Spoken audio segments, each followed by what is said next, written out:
तो एक पहले आज ओवरव्यू लेते हैं, ठीक है दिनेश? हाँ हाँ एबीसी बॉयलर का एक ओवरव्यू लेते हैं और फिर आगे बढ़ेंगे, टेक्निकल चीजों में अंदर घुसेंगे। So first boiler overview.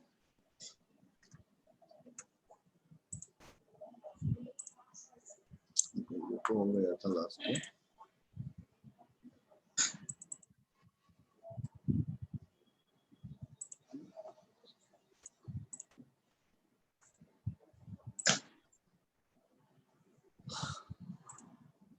तो एफबीसी बॉयलर का स्कीमेटिक देखते हैं।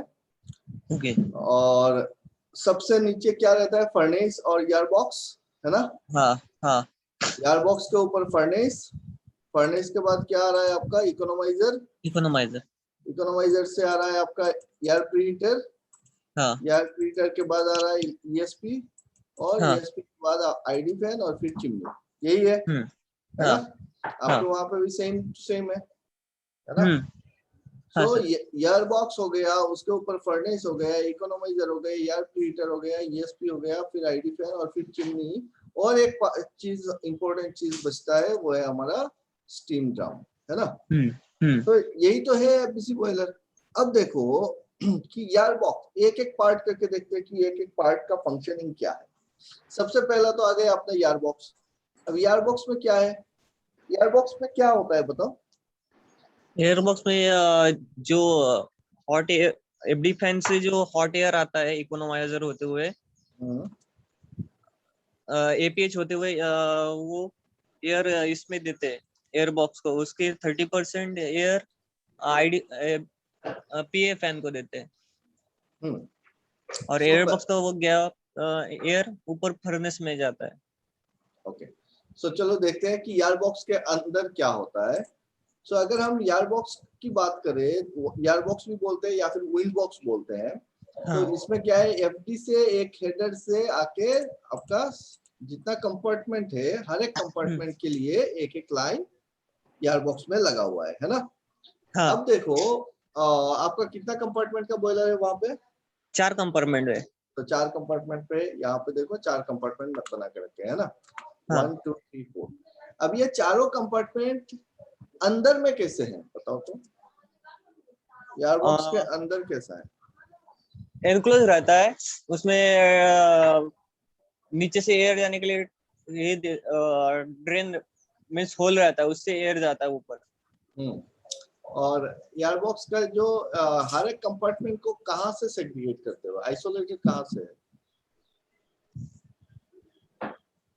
मतलब अगर 1 नंबर कंपार्टमेंट में एयर जा रहा है तो 2 नंबर पे क्यों नहीं जाता है? डैम्पर लगा रहते हैं ना चारों नीचे, एयर बॉक्स के नीचे डैम्पर रहते हैं चार। तो डैम्पर ओपन हो जाते हैं। एयर बॉक्स के अंदर क्यों नहीं मिक्स हो जाते जाके? कभी घुसे हो एयर बॉक्स के अंदर?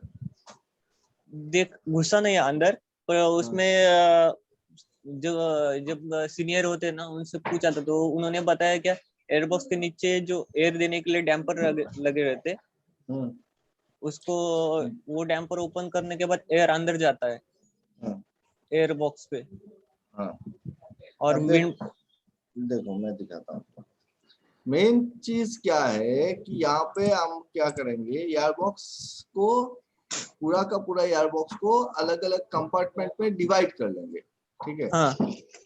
जैसे कंपार्टमेंट 1, कंपार्टमेंट 2, कंपार्टमेंट 3, कंपार्टमेंट 4। ये कंपार्टमेंट कहाँ पे डिवाइड हो रहा है? एयर बॉक्स पे डिवाइड हो रहा है, विंड बॉक्स बोलते हैं इसको, है ना? और all the compartments are isolated from each other. एक दूसरे से आइसोलेटेड है। नीचे कैसे? ये देखो अंदर में पार्टीशन है, पूरा का पूरा अलग अलग बॉक्स है।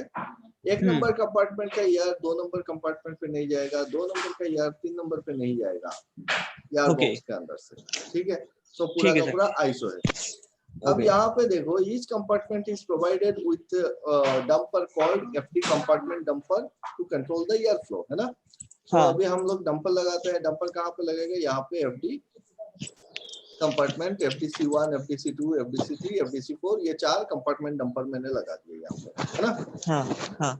अब अगर मेरे को कंपार्टमेंट 1 पे एयर चाहिए तो मेरे को क्या करना है कि ये वाला जो हॉट एयर है एफडी फैन से आ रहा है एफडी हेडर पे, तो 1 नंबर कंपार्टमेंट डंपर अगर मैं खोल दूंगा तो क्या होगा, हाँ। एक नंबर कंपार्टमेंट पे हवा जाएगी। अगर हाँ। मैं एक नंबर कंपार्टमेंट डंपर बंद कर देता हूँ तो इसमें हवा बंद हो जाएगा, है ना। तो अभी मैं डंपर खोल रहा हूँ, एक नंबर कंपार्टमेंट पे एयर आया, 2 नंबर पे आया, 3 नंबर पे आया, फिर 4 नंबर खोल दिया। अब देखो पूरा विंड बॉक्स पे हवा ही हवा हो गया, है ना। हाँ। Clear this part. तो हाँ क्लियर सर। एफडी हेडर से जो हवा आ रहा है, यहाँ पे एफडीसी लगा हुआ है, और एफडीसी को खोलेंगे तो एक एक कंपार्टमेंट करके उसमें एक एक कंपार्टमेंट करके उसमें आपका क्या होगा, एयर इनग्रेस होगा। ये विंड बॉक्स लगा कहाँ पे है, ये विंड बॉक्स लगा है अपने फर्नेस के नीचे, है ना। हाँ। ये हाँ। अपना फर्नेस इधर है, अपना एयर कंपार्टमेंट। अब फर्नेस के अंदर क्या रहता है, फर्नेस के अंदर सबसे पहले तो एयर नोजल्स मिलेंगे आपको, हाँ। जिससे ये विंड बॉक्स से एयर इसके अंदर घुसता है। फिर क्या है, कोल नोजल्स मिलेंगे। खोल लो। कोल नोजल के बाद और क्या मिलेगा, बेड कॉइल्स मिलेंगे, या फिर रिंग हाँ। ट्यूब्स बोलते हैं इसको, है ना। बेड हाँ। कॉइल्स या रिंग ट्यूब्स। और क्या है फर्नेस के अंदर, आपके सुपर हीटर है, एक कन्वेक्शनल सुपर हीटर और एक रेडियंट रेडियंस। सुपर हीटर, यही तो है। हाँ। इसके अलावा और कुछ नहीं है फर्नेस के अंदर, है ना। तो हाँ। This is your furnace, this is your wind box. Drum में बाद में आते हैं।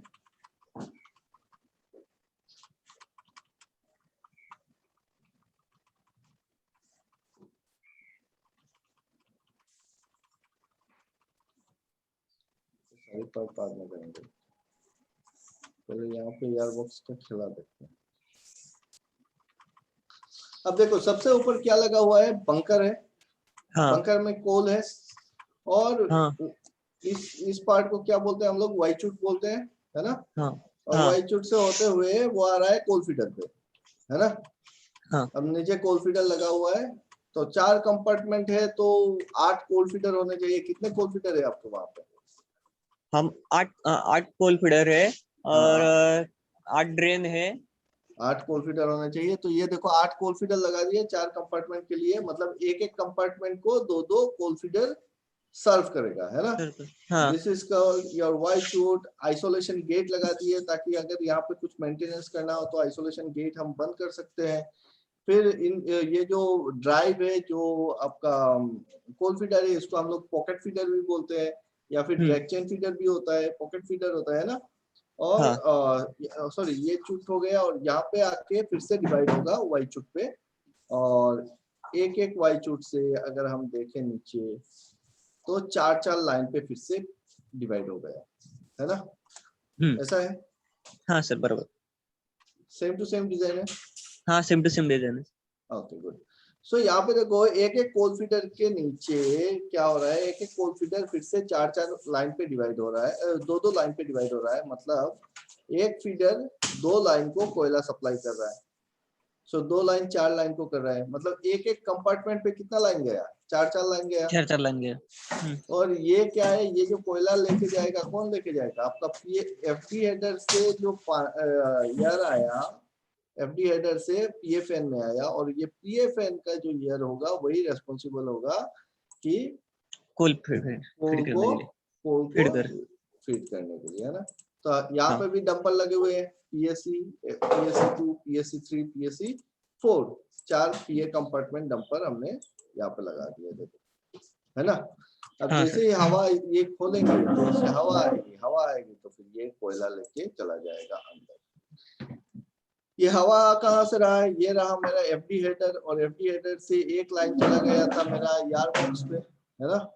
एक लाइन चला गया था एयर बॉक्स पे, एक लाइन चला जाएगा आपका सेकेंडरी ईयर पे, और एक लाइन चला जाएगा ये फैन के हेडर पे। अब पीएफएन के हेडर पे कितना प्रेशर रहता है,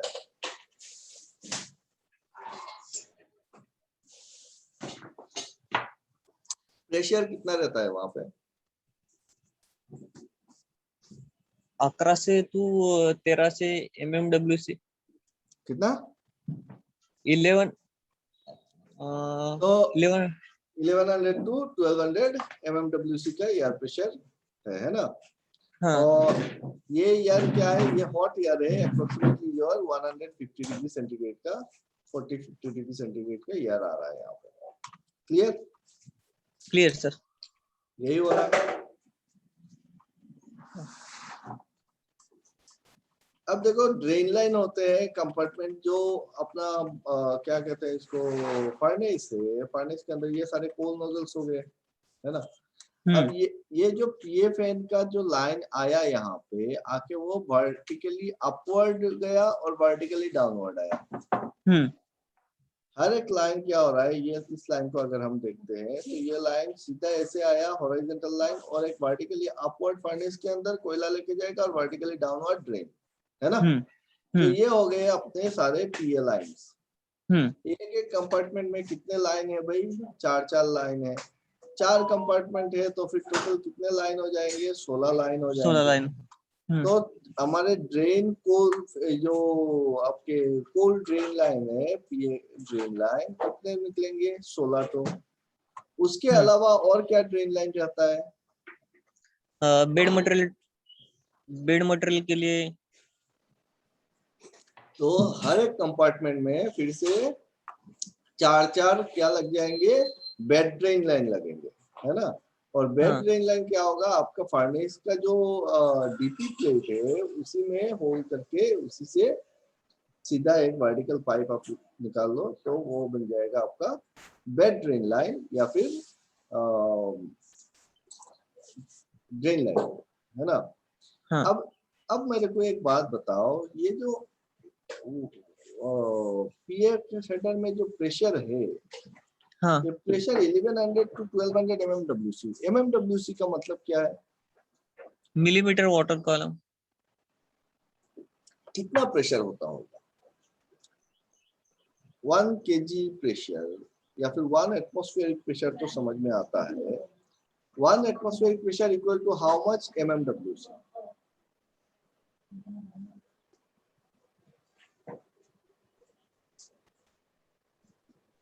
one atmospheric pressure equal to how much? 1 atmospheric pressure is equal to your 10,000 mmWc. 1 atmospheric pressure, or you can say 1 bar, is equal to 10,000 mmWc, millimeter of water column. मतलब कितना हो गया आपका, 10 metre, 10 metre water column. मतलब अगर आप 1 kg का pressure देते हो, अगर ये मेरा YouTube मैनोमीटर है और मैं अगर किसी एक साइड में 1 kg का प्रेशर देता हूँ, 1 एटमॉस्फेरिक प्रेशर देता हूँ, तो फिर ये पानी जो है इसके अंदर, अगर मैं इसके अंदर पानी रख रहा हूँ, ये पानी का हाइट कितना चढ़ेगा, 1 kg के लिए ये पानी का हाइट चढ़ेगा 10 मीटर, समझ रहे हो। तो 10 मीटर अगर 1 kg के लिए चढ़ता है तो आपका बॉयलर का जो प्रेशर है, पकड़ लो 60 kg 70 kg का, तो 60 kg मतलब कितना, 600 मीटर, 600 मीटर। हाँ, इसीलिए mmWc यूनिट जो है वो हम लोग हाई प्रेशर मेजरमेंट पे यूज नहीं कर रहे हैं, है ना। हाँ, क्योंकि ये बहुत ही छोटा यूनिट है। 1 एटमॉस्फेरिक प्रेशर का मतलब हो जाता है 10,000 mmWc, और काफी छोटा यूनिट है। तो मेरे को बताओ कि जब मैं यहाँ पे बोल रहा हूँ 1100 mmWc, 1100 mmWc, इसका मतलब कितना हो गया, 10,000 mmWc का मतलब 1 एटमॉस्फेयर। तो ये हो गया आपका 0.1 एटमॉस्फेयर। सच ए लो प्रेशर, 0.1 मतलब एटमॉस्फेरिक प्रेशर से हल्का सा ऊपर। अब यहाँ से आप कोयला जो भेज रहे हो, वो भेज रहे हो टन्स ऑफ कोल, यही इतना प्रेशर से, सॉरी यहाँ पे नहीं होगा, यही प्रेशर से इधर से आप भेज रहे हो कोयला। अब इतना कम प्रेशर में इतना ह्यूज कोयला कैसे जा सकता है। आईडी फैन का प्रेशर, आईडी फैन का हम आरपीएम बढ़ा देंगे तो वो कोयला सक करेगा। अब इतना लंबा हॉरिजॉन्टल पाइप, और कभी पीए लाइन चोक होते देखा है? हाँ देखा है। क्यों चोक हो जाता है, कहाँ पे चोक होता है पीए लाइन? डैम्पर के जो डैम्पर रहता है, डैम्पर के वहां से पूरा लाइन चोक रहता है, चोक हो जाता है ना। तो देखो कोयला जो आ रहा है कोल फीडर से यहाँ पे आ रहा है, हाँ इस पॉइंट पे आएगा कोयला। अब अगर यहाँ पे ऊपर से कोयला आके गिर रहा है तो यहाँ पे आके इसी जगह तो चोक हो जाएगा सबसे पहले। कितना भी शक करो, हैवी मटेरियल यहाँ से ऊपर से आएगा, ये तो पूरा चोक होके बैठ जाएगा। तो यहाँ पे क्या लगा रहता है? Mixing nozzle. मिक्सिंग नोजल लगे होते हैं, एक्जेक्टली।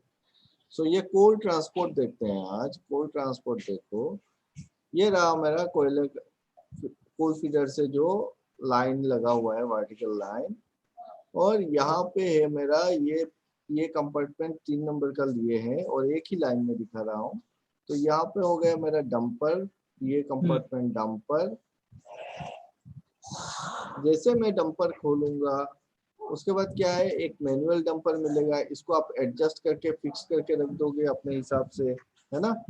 हाँ इसको हमने फिक्स कर दिया तो क्या होगा, हवा जाना शुरू हो जाएगा। शुरू हो जाएगा। तो सबसे पहले क्या करना है, कंपार्टमेंट डंपर को खोलना है, कोल फीडर को नहीं खोलना है। अगर डंपर खोलने से पहले कोल फीडर खोल दोगे तो आपका पीएल लाइन चोक हो जाएगा। Okay clear? क्लियर? क्लियर। हाँ जहाँ पे मिस्टेक होता है ऑपरेटर्स का कि कभी हाँ कभी हड़बड़ी में पहले कोल फीडर खोल दिए फिर डंपर खोल रहे हैं, तो क्या हो जाएगा, ये यहाँ पे हवा नहीं रहेगा, और हवा नहीं रहेगा कोयला आएगा यहाँ पे चोकिंग। ओके इस चोकिंग को रोकने के लिए यहाँ पे हमने लगाया एक मिक्सिंग नोजल। अब देखते हैं मिक्सिंग नोजल कैसे काम करता है। देखो जैसे कोल पहले हवा छोड़ दिए और यहाँ पे क्या है, ये यहाँ पे है अपना नोजल, है ना।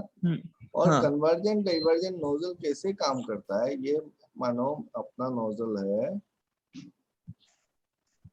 तो जब हवा इधर से आ रही है, यहाँ पे आने के बाद एरिया क्या हो गया, नोजल का एरिया हो गया छोटा।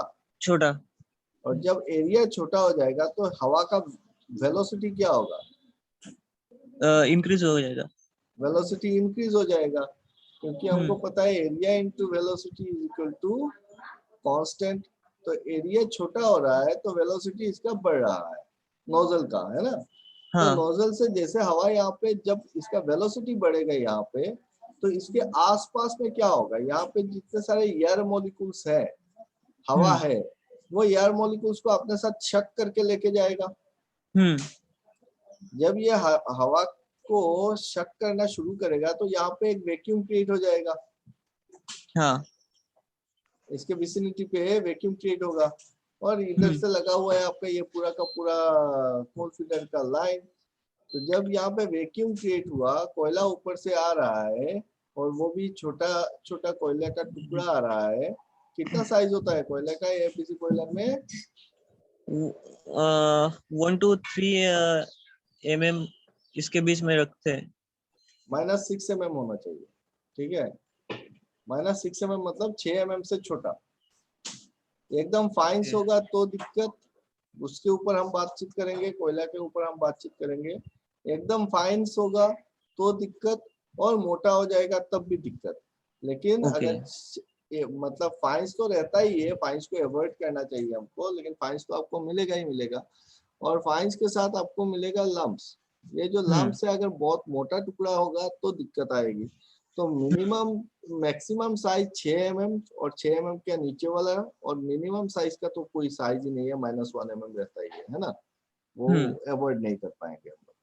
तो अब ये जब टुकड़ा यहाँ पे कोयला आएगा, वो कोयला इस जगह पे आने के साथ साथ क्या करेगा, यहाँ पे वैक्यूम है और इधर से एयर फ्लो हो रहा है, ये हवा अपने साथ कोयले को करके लेके चला जाएगा, खींच लेगा वो, है ना।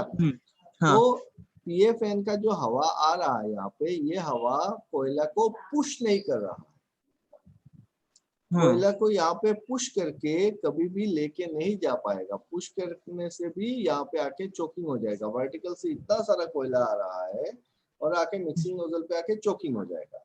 तो मिक्सिंग नोजल लगाने का हमारा मकसद यही है, ताकि यहाँ पे हाई प्रेशर और वैक्यूम क्रिएट हो, और वैक्यूम जब क्रिएट होगा तो क्या होगा, कोयला को शक करेगा, शक करके फर्नेस के अंदर दे देगा। कोयला आएगा यहाँ पे, वैक्यूम क्रिएट होगा, वैक्यूम क्रिएट होगा तो शक करेगा, शक करके फर्नेस के अंदर दे देगा। तो कोयला ऐसे ही जाता है। ओके पोर ट्रांसपोर्ट जो है वो पुश नहीं करता है कि हवा के प्रेशर से पीएफएन का हवा के प्रेशर से यहाँ पे पुश करके नहीं भेजता है, वो शक करके भेज रहा है। क्यों कैसे? क्योंकि यहाँ पे हमारा मिक्सिंग नोजल जो है, मिक्सिंग नोजल के चलते क्या होता है, यहाँ पे वैक्यूम क्रिएट होता है और उस वैक्यूम के वजह से उस कोयले को शक करके फर्नेस के अंदर लेके जा रहा है। ऊपर से आपका फर्नेस तो नेगेटिव प्रेशर में है ही, है ना, हाँ तो लेके जाएगा। अब एक सवाल और कर सकता है कि यार एक बात बताओ कि चलो यहाँ पे समझ गए कि यार इतना कम प्रेशर से कोयला कैसे जा रहा है अंदर में, क्योंकि यहाँ पे वैक्यूम बना रहे हो, मिक्सिंग नोजल लगा रहे हो, इसलिए शक करके जा रहा है। हाँ सवाल ये है कि आपका जो ड्रेन लाइन है नीचे, ये हाँ ड्रेन लाइन का अगर जो मुंडी है उस मुंडी को अगर खोल के भी रख दो तो क्या कोयला गड़ गड़ करके नीचे गिरेगा? हाँ गिरेगा सर। अगर हम इस ये लाइन को ऐसे खोल देते हैं तो क्या होगा, इधर से कोयला, ये जो कोयला है वो कोयला क्या इधर आ जाएगा?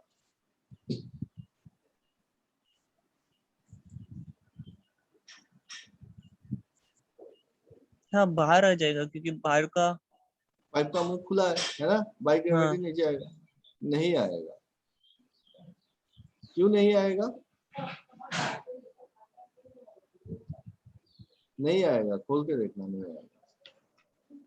कभी कभी क्या कहते हैं इसको, फायरिंग फ्लोर पे काम किए हो?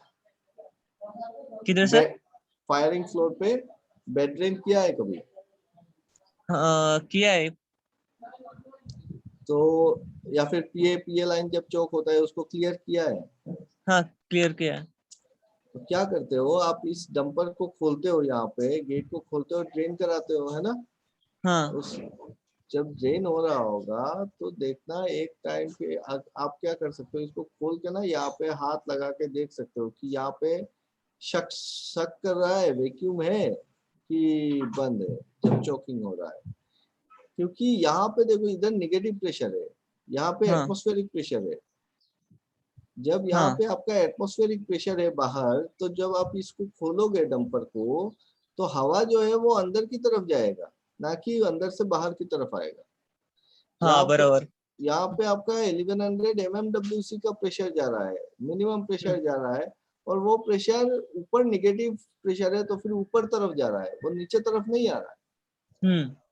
तो अगर गेट खोल भी देते हो तब भी आपका जो कोयला है वो अंदर की तरफ जाना चाहिए, बाहर तरफ नहीं, है ना? ओके। हाँ समझ गया अभी। ये बात क्लियर हो गई? Okay sir. देखो एक एक कॉन्सेप्ट जो है बड़ा ही इम्पोर्टेंट चीजें हैं, छोटी छोटी बातें होती है, बहुत बड़ा बात कुछ नहीं है, यहाँ पे रॉकेट साइंस नहीं है बॉयलर। लेकिन हर एक जगह का टेक्निकल चीज समझना बहुत जरूरी है, और अगर आप पूरा का पूरा क्लियर हो जाता है ना लाइन आपके दिमाग में, तो चलाने में कभी दिक्कत नहीं आएगा। मेन तो है कि यार कभी दिक्कत आता है, पीए लाइन चौक हो गया तो क्या करना है और कैसे इसको ठीक करना है ना? हम्म। ओके।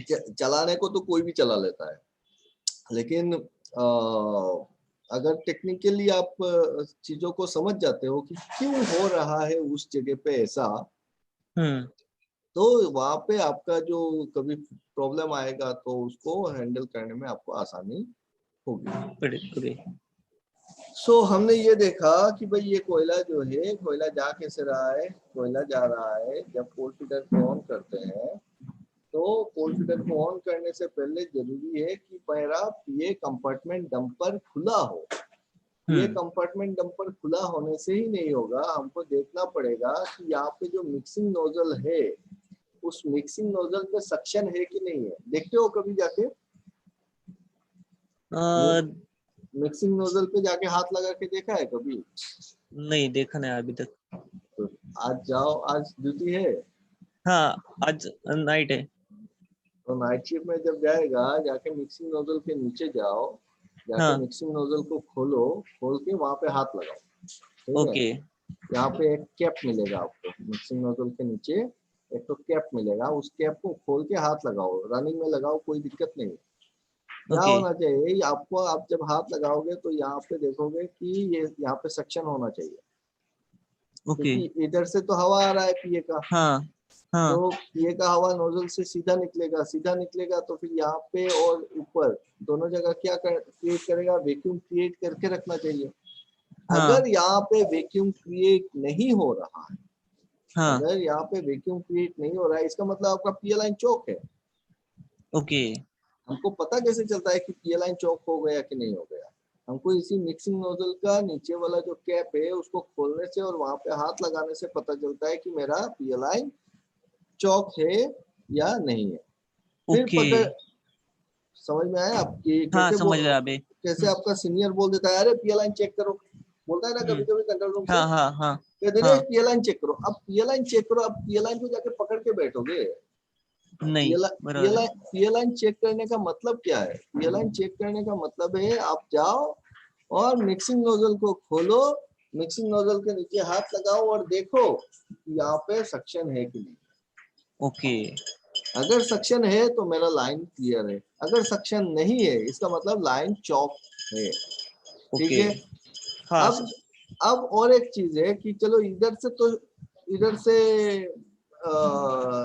चोकिंग है, और ये भी खोल के देख सकते हो, ये वाला जो ड्रेन जंपर जो है उसको अगर आप हम्म खोलोगे, गेट गेट जो है गेट को खोलोगे तो वहां पे भी सक्शन मिलना चाहिए आपको। हम्म तो दोनों जगह सक्शन है क्योंकि यहाँ पे तो आईडी फैन खींच रहा है ना, तो हम्म तो इधर भी सक्शन मिलेगा, इधर भी सक्शन मिलेगा, तब जाके आपका पीए लाइन पूरी तरीके से क्लियर है वो समझ में आता है। और अगर आपका पीए लाइन क्लियर नहीं है और अगर आपने कोल फीडर को ऑन किया तो क्या होगा, हम्म। और जामिंग होगा और ज्यादा कोयला आके जमा हो जाएगा पूरा, है ना? हाँ सर बराबर। क्लियर हो गया। क्लियर हो गया कंसेप्ट। अब ये जो पीए लाइन जो चोक होता है हम बोलते हैं, तो पीए लाइन चोक होता है दो जगह से, या हम्म तो हो सकता है मिक्सिंग नोजल पे, हम्म नोजल ही चोक हो गया, या फिर हम्म नोजल के बाद यहाँ पे वर्टिकल पाइप जो है, हॉरिजॉन्टल पाइप जो है, हॉरिजॉन्टल पाइप पे जैमिंग हो गया, हो हम्म सकता है। अब हम्म हॉरिजॉन्टल पाइप पे जैमिंग हो सकता है, या फिर हॉरिजॉन्टल लाइन आपका क्लियर है लेकिन आपका वर्टिकल लाइन चोक हो गया।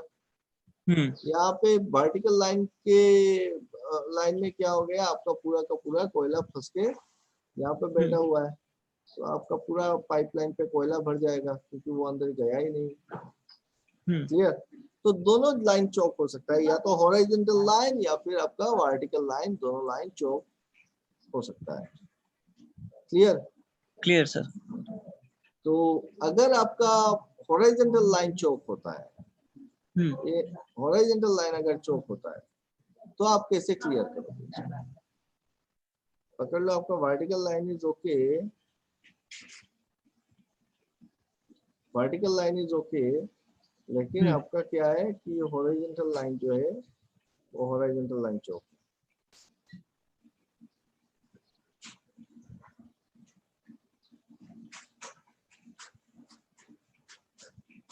यहाँ पे चौकिंग हो गया। हम्म। Air mix. Poking air poking nozzle से हम चुक निकल सकते। तो हमको ये आइडिया लगाना है कि यार ये जो पड़ेगा। हॉरिजॉन्टल लाइन है, हॉरिजॉन्टल लाइन पे कहाँ पे चोकिंग हो रहा है वो देखना है। तो यार पोकिंग लाइन जो है अपना, इधर से हम क्या कौन सा यार दे देंगे, सर्विस यार देंगे, ठीक है। हाई प्रेशर हाँ सर्विस है। कॉम्प्रेस्ड, कॉम्प्रेस्ड एयर जो है वो कॉम्प्रेस्ड एयर हम लोग इधर से पोक करेंगे, और क्या करेंगे यहाँ पे हैमरिंग करेंगे, हाँ हॉरिजॉन्टल लाइन पे जगह जगह पे हैमरिंग ठोकेंगे। करे। हाँ खाली हवा मारने से नहीं होगा, आपको ठोकना पड़ेगा क्योंकि हाँ हाँ। वो लग गया है आपका हॉरिजॉन्टल लाइन के बॉडी पे। तो ओके। जब आप ऊपर से नीचे से ठोक रहे हो, देखे होगे कभी बारिश के सीजन पे एकदम ठोका हम्म। ठोकी चलता रहता है, ठांग ढूंग, हाँ है ना? हाँ हाँ हाँ। इधर इधर इधर आपका सरिया से मार रहा है, हैमर से मार रहा है, लेवल लगा के, और फिर इधर से हवा मार के क्या कर रहे हैं, हाई प्रेशर जब एयर दे रहे हो, कंप्रेस्ड एयर वो रहेगा आपका 4 kg 5 kg का प्रेशर रहेगा, उस प्रेशर से हम्म। ये सारा कोयला क्या होगा, यहाँ से छूट गया और ये एकदम फुल प्रोजेक्ट में जाएगा। और आप इधर से क्या करोगे, ड्रेन लाइन को खोल दोगे, ड्रेन को ओपन करना पड़ेगा। हाँ, क्योंकि यहाँ पे तो सक्शन तो है नहीं, अभी तो चौक है पूरा, ठीक है। तो ड्रेन लाइन हाँ। खोल के इधर से क्या करोगे, एक सरिया घुसाओगे, पत्ती, और पत्ती डाल के आप क्या कर रहे हो, इसको ऊपर पोकिंग नीचे, कर, हाँ पोकिंग कर रहे हैं। तो क्या हो रहा है, वो सारा कोयला अब क्या है, सक्शन तो है नहीं, नीचे गिर जाएगा। इसलिए बाई ग्रेविटी वो नीचे आ रहा है। जब सारा कोयला नीचे आ जाएगा तब जाके आपको हाथ लगाओ, वहां पे सक्शन मिलेगा, ठीक है। यही होता है पीएल लाइन को क्लियर करना, पीएल लाइन का फंडा। क्लियर हो गया आज पीएल लाइन चोकिंग? हाँ, सबसे इम्पोर्टेंट चीज होता है ना। तो पीएल लाइन में क्या क्या मिलता है हमको, एक मिलता है मिक्सिंग नोजल, फिर यार पोकिंग नोजल, दो जगह पे मिलता है ना, देख लेना जाके। एक मैनुअल डंपर मिलता है, एक आपका न्यूमेटिक कंट्रोल डंपर मिलेगा। सर एक क्वेश्चन है, ये जो चोकिंग होता है तो डीसीएस ऑपरेटर को प्रेशर ड्रॉप मिलेगा तभी वो इंडिकेशन देगा? जब आपका ये हो रहा है, चलो वो तो लंबा वाला प्रोसेस है, जब हम ये करेंगे, क्या कहते हैं इसको, फॉल्ट फाइंडिंग ट्रबल शूटिंग वाला पार्ट कर रहे होंगे, पहले ऑपरेशन को समझते हैं, तब जाके आपको समझ में आएगा कि डीसीएस ऑपरेटर को कब कहाँ पे क्या पता चलता है। ओके, ठीक है। अभी के लिए बोलना सही नहीं होगा, पूरा का पूरा नहीं होगा, बट एक चीज है कि ये जब डीसीएस पे बैठ के वो क्या देख रहा है, वो देख रहा है, चलो ये लाइन हो गया ना, हाँ, ये लाइन पूरा हो गया, ठीक है। यहाँ से निकल जाते हैं अभी के लिए, बाद में आएंगे।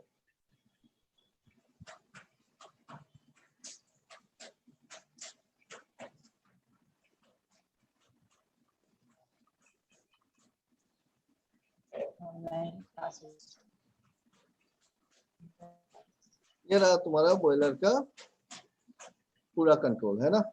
डीसीएस ऑपरेटर की बात किए हो तो डीसीएस ऑपरेटर बैठ के यहाँ पे यही सारे पैरामीटर्स देख रहा है। उसके सामने आईडी फैन है, पीए फैन है, सारा को ओपन कर सकता है, क्लोज कर सकता है, स्टार्ट कर सकता है, स्टॉप कर सकता है ना।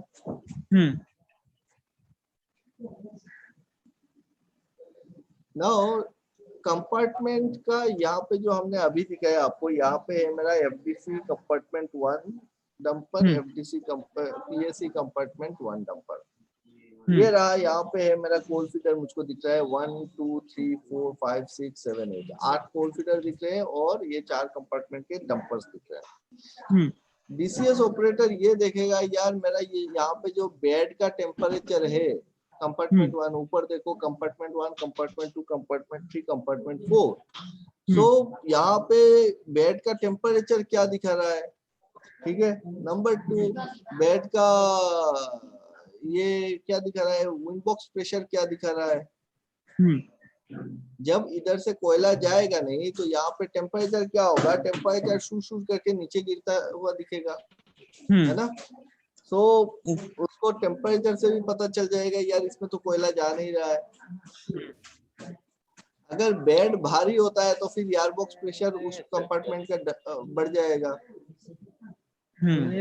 तो एयर बॉक्स प्रेशर से बोलो, बेड के टेम्परेचर से बोलो, उसको आइडिया मिल जाता है, ठीक है।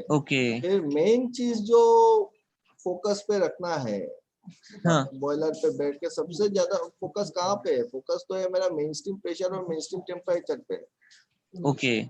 अब main stream pressure, main stream temperature vary होने से पहले बहुत सारा और चीज वेरी कर जाएगा, जैसे आपका मैंने बताया ये top temperature, bottom temperature bed का, विंड बॉक्स प्रेशर वेरी कर जाएगा, आपका O2 लेवल बढ़ जाएगा, है ना। तो बराबर। तो ये सारी बातें हमको इंडिकेशन देती है कि यार बॉयलर के अंदर क्या चल रहा है। तो बॉयलर का आँख, कान, नाक जो है वो सारे यहाँ पे लगे हुए हैं पैरामीटर्स में। तो इतने सारे जो पैरामीटर देख रहे हो वो सारे पैरामीटर इंपॉर्टेंट पैरामीटर है, और हम हर एक चीज पे टेक्निकली डिस्कस करेंगे कि कौन सा पैरामीटर क्या दर्शाता है, उसको उसका कम होने से क्या होगा, ज्यादा होने से क्या होगा, तो हर एक चीज हम लोग करने वाले हैं, ठीक है। तो सबसे पहले तो लाइन डायग्राम समझते हैं, स्कीमेटिक समझते हैं कि भाई एग्जैक्टली होता क्या है। तो अभी के लिए एक साथ बहुत ज्यादा करने से हाँ ये हाँ नहीं बराबर। होगा, सारा चीज गड़बड़ा जाएगा। लेकिन हम्म अभी जो मैंने आपको बताया अभी तक हम्म का, क्या बताया हमने, देखा कि कोल बंकर में कोयला आ रहा है, हम्म कोयला नीचे जा रहा है, और एक पीए हेडर होता है, और पीए हेडर पे लगे होते हैं अपने पीए कंपार्टमेंट डंपर। जब हम पीए कंपार्टमेंट डंपर को ओपन करते हैं तो हवा क्या होता है, एयर बॉक्स के थ्रू अंदर से पाइप के थ्रू है।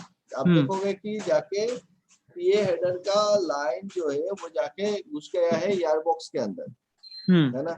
लेकिन एयर बॉक्स में जाके वो खुल नहीं रहा है, वो खुल रहा है कहाँ पे, अंदर से जाके फर्नेस के अंदर जाके खुल रहा है।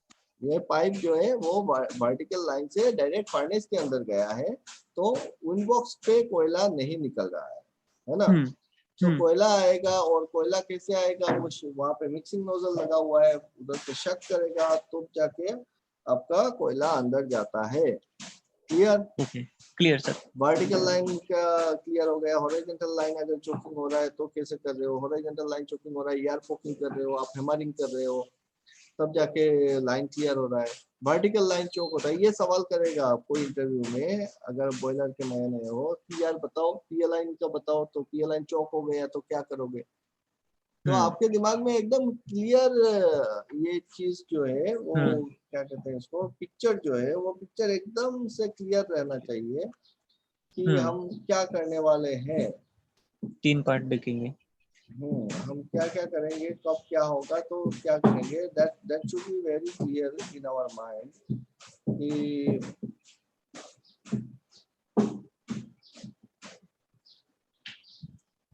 हर एक पॉइंट पे, एक एक पॉइंट पे हमको हमारा कंसेप्शन पूरा क्लियर होना चाहिए, और उस जगह का जो विजुअलाइजेशन है वो दिमाग पे छप जाना चाहिए कि इधर से ये आ रहा है तो यहाँ पे ये हो रहा होगा, कोयला नीचे आ रहा है, यहाँ पे क्या क्या कितने गेज लगे हुए हैं, कितने बल्ब लगे हुए हैं, कहीं वो बल्ब तो बंद नहीं है, किसी ने बंद तो नहीं कर दिया होगा। तो ये सारे एकदम दिमाग में क्लियर पिक्चर रहता है, तब जाके आप फॉल्ट फाइंडिंग कर सकते हो कभी भी कुछ दिक्कत आती है प्लान में।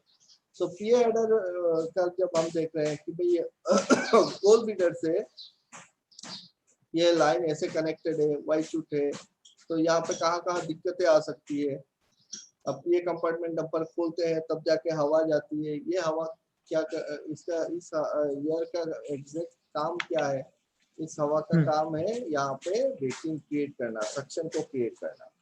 तो आपसे अगर इंटरव्यू में ये पूछता है कि बताओ भाई पीए लाइन अगर चोक हो गया तो आप क्या कर रहे हो, तो आपको क्या बोलना है कि सर पीए लाइन चोक होगा तो सबसे पहले मैं क्या देखूंगा, अगर मैं फील्ड में नीचे तरफ हूँ तो मैं नीचे एक बार देख लूंगा यहाँ पे ड्रेन गेट को खोल के कि उधर सक्शन है कि नहीं है।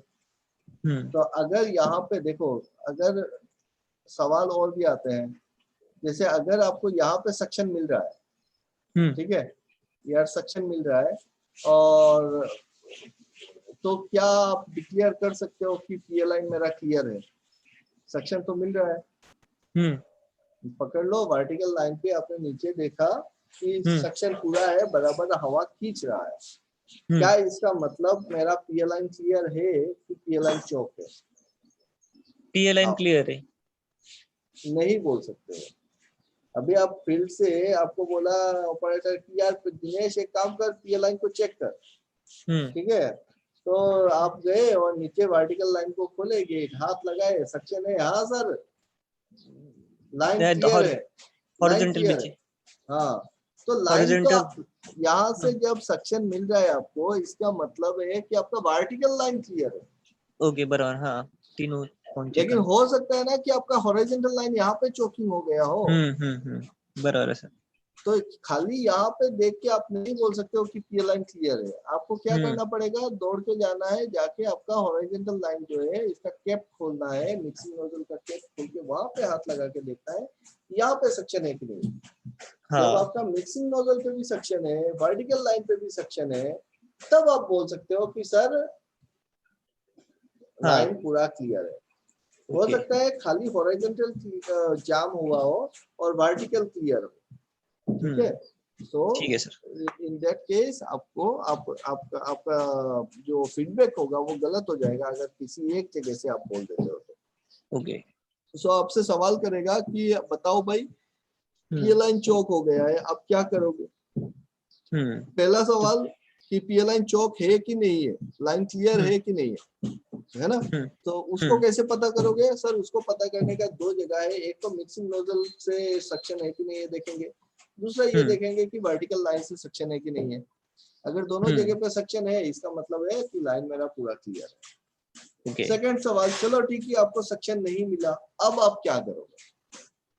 तो आपको अब आपको आपसे आपसे ये सवाल करेगा है ना हम्म कि भाई, या फिर सवाल क्या है, ये दिक्कत है जो जेन्युइन है कि आपको अभी क्या है, आपने चेक कर लिया कि मेरा पी लाइन क्लियर नहीं है, अब मैं क्या करूंगा?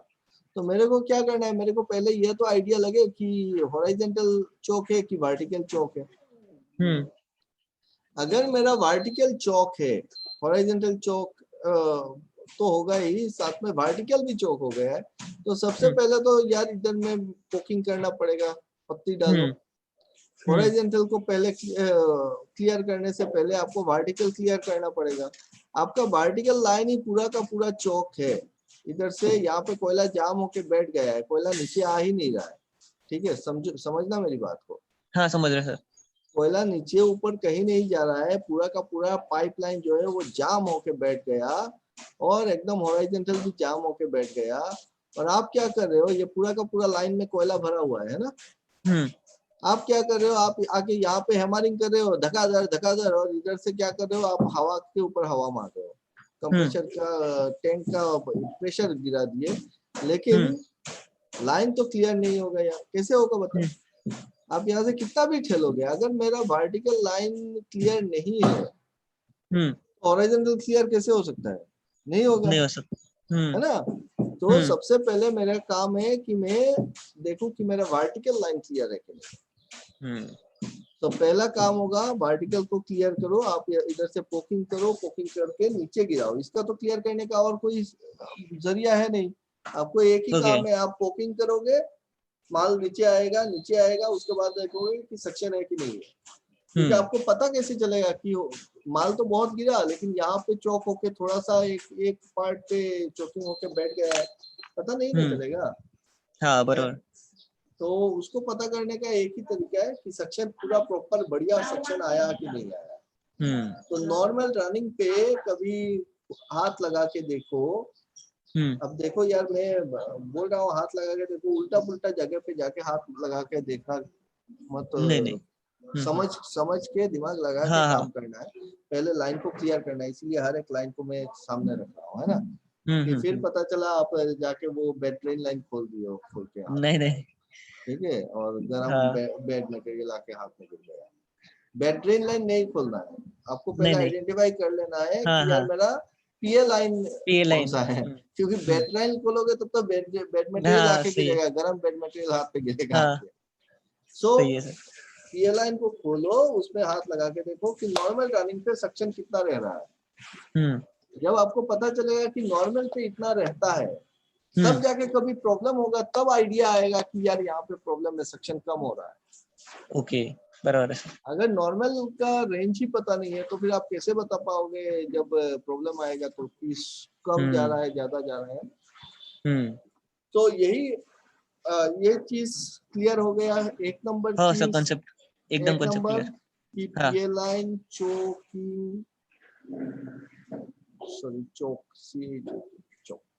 पीए लाइन चौक है कि नहीं है, वो हम कैसे पता करेंगे, हो गया।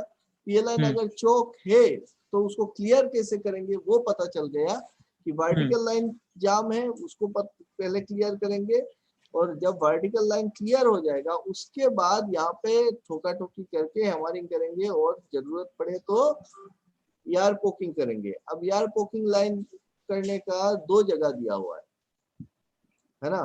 तो पहले तो आप इधर से मत डालो, पहले तो आप यहाँ से डालो, जो वर्टिकल लाइन के बगल में है उस पे पहले डालो, ताकि यहाँ का माल क्लियर हो। बड़ा आसान सा, एकदम सिंपल सा कॉन्सेप्ट है। आप यहाँ से क्लियर करने की कोशिश कर रहे हो, और ये पूरा पाइपलाइन को ठेल के लेके ही नहीं जा पा रहा है, क्या करोगे? तो पहले जब क्लियर करना है, जितना मतलब देखो, करने को तो कर लेता है लोग, लेकिन टाइम लग जाता है।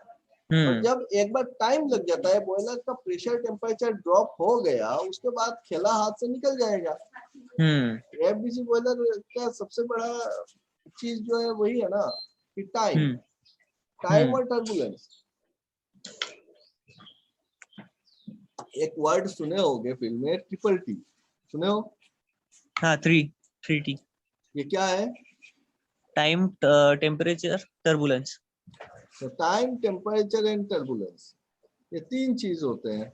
तो अगर एक बार आपका वक्त हाथ से निकल गया, फिर करने को कुछ बचेगा नहीं।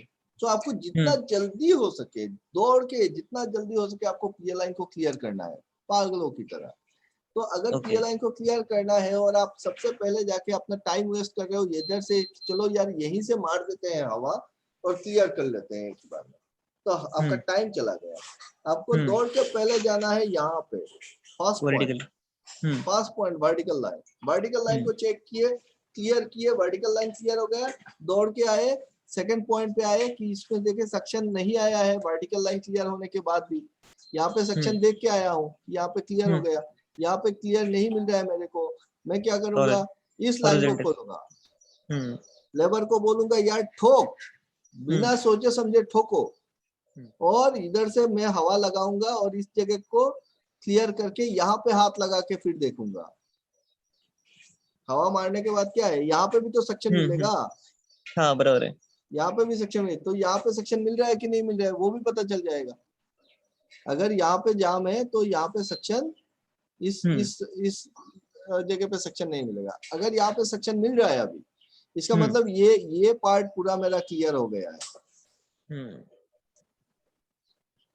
इसका मतलब ये वाला पार्ट पूरा मेरा अभी क्लियर हो गया है, वर्टिकल लाइन क्लियर हो गया, सक्शन मिल रहा है मुझको, और हॉरिजॉन्टल लाइन का ये वाला हिस्सा क्लियर हो गया है। अब यहाँ पे कोई दिक्कत नहीं है ना। हाँ, यहाँ से सक्शन मिल रहा है। अब मेरे को देखना है कि यार मिक्सिंग नोजल पे आ रहा है कि नहीं आ रहा है, नहीं आ रहा है तो फिर इधर से यार पुक करो, करने से ये वाला पार्ट भी क्लियर हो जाएगा। जब ये वाला पार्ट क्लियर हो जाएगा तब जाके मेरा मिक्सिंग नोजल पे ये आएगा।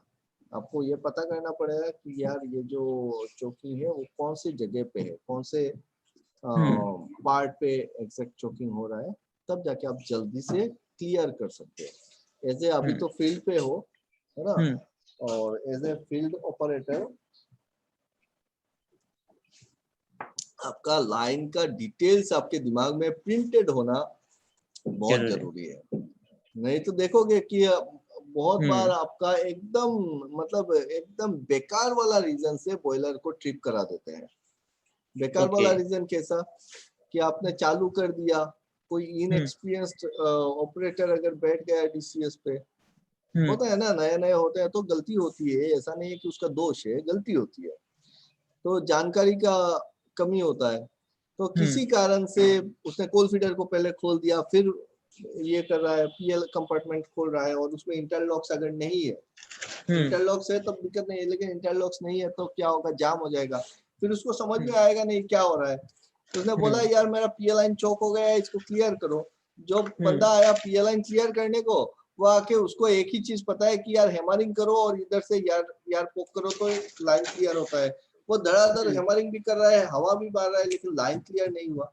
दिमाग में वो नहीं लगाया यार यहाँ पे करने से पहले मेरे को ये वाला लाइन क्लियर करना चाहिए था। तो अगर मैं पहले वर्टिकल को क्लियर कर दूं, फिर हॉरिजॉन्टल में जब जाऊं तो पहले ये वाला पोर्शन को मैं चेक करूं कि यहाँ पे सक्शन है कि नहीं है, फिर ये अगर क्लियर है तो मैं मिक्सिंग नोजल को चेक करूं। अगर यहाँ से हवा क्लियर है और मिक्सिंग नोजल पे नहीं है, इसका मतलब ये वाला पार्ट जाम है अभी भी। अगर मिक्सिंग नोजल पे सक्शन मिल गया तो कोई बात नहीं, नहीं मिला तब मैं यहाँ से यार पोक करूंगा। स्टेप वाइज हर एक चीज को स्टेप वाइज नोट करो, हर एक चीज को स्टेप वाइज देखो। ऐसा नहीं है कि अरे पीएल लाइन जाम हो गया, हड़बड़ी नहीं है, दिमाग लगाते। मैंने देखा है कि फील्ड में ज्यादातर हड़बड़ी ज्यादा होता है, हल्ला ज्यादा होता है। हाँ सही है सर। कभी भी कुछ प्रॉब्लम होता है और सीनियर लोग ज्यादा हल्ला करते हैं अपना इंपॉर्टेंस दिखाने के लिए। हाँ सही है सर।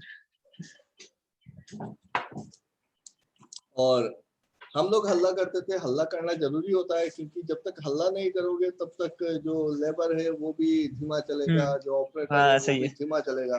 इसीलिए हल्ला करते हैं कि दो चार तो गाली बके, दो चार तो हल्ला किए, तब जाके लोगों में क्या हो गया, दौड़ा दौड़ी शुरू हो गया कि उसको पता हाँ चला कि नहीं यार ये अलार्मिंग सिचुएशन है, क्रिटिकल है, नहीं तो वो आराम से आएगा हाँ देखेगा, तब तक क्या होगा, बॉयलर बंद हो जाएगा।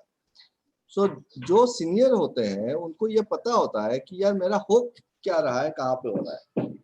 हाँ जो जूनियर लेवल के लोग हैं, फ्रेश है या फिर नए नए कर रहे हैं, 1-2 साल हुआ है, उनको अंदर का हर एक पार्ट का पता नहीं होता है, टेक्निकली वो समझ नहीं पाते हैं कि ऐसा हुआ तो क्यों हुआ। लास्ट टाइम हुआ था एयर नोजल पीएलआई चोक, तब तो मैंने यहाँ पे पोकिंग किया तब खुल गया, आज यहाँ पे कर रहा हूँ तो क्यों नहीं खुल रहा है। तो जरूरी नहीं है हर एक बार आपके पास सेम केस आएगा, केसेस अलग अलग होंगे, कभी कुछ कहीं पे, कभी कुछ कहीं पे। तो वो चीज सबका दिमाग में रहना चाहिए, एग्जैक्टली लाइन क्लियर हो कहाँ कहाँ पे क्या है, और मैं उसका फॉल्ट फाइंडिंग करने के लिए कहाँ कहाँ पे क्या क्या चेक करूंगा, तो बहुत आसानी से कर सकते हो। आई होप आपको जिंदगी में फिर पीए लाइन का कभी प्रॉब्लम आएगा नहीं। ओके, परफेक्ट कंसेप्ट क्लियर हो गया। एकदम पूरा बढ़िया से हुआ हाँ कि हाँ भाई कोयला जो जाता है क्यों जाता है, एक तो यहाँ पे नेगेटिव प्रेशर है, दूसरा हमने मिक्सिंग नोजल लगाया हुआ है, तो यहाँ पे हम लोग वैक्यूम क्रिएट कर रहे हैं। मिक्सिंग नोजल क्यों लगाते हैं, ताकि यहाँ पे वैक्यूम क्रिएट हो सके और जो इनकमिंग कोल है उसको शक करके लेके जा तो कर सके। लो।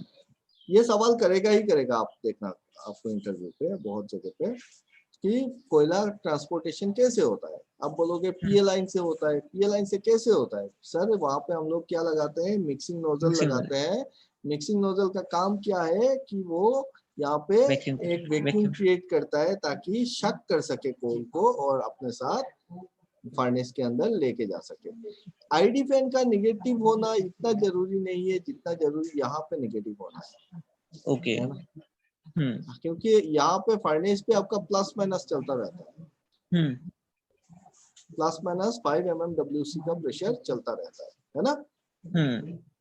सो अगर आईडी फैन के निगेटिव की वजह से ही होता तब तो प्लस 5 mmWC आएगा, तब तो रुक जाता कोयला। लेकिन यहाँ पे प्लस 5 mmWC होगा तो यहाँ पे मेरा 1100 mmWC का प्रेशर है।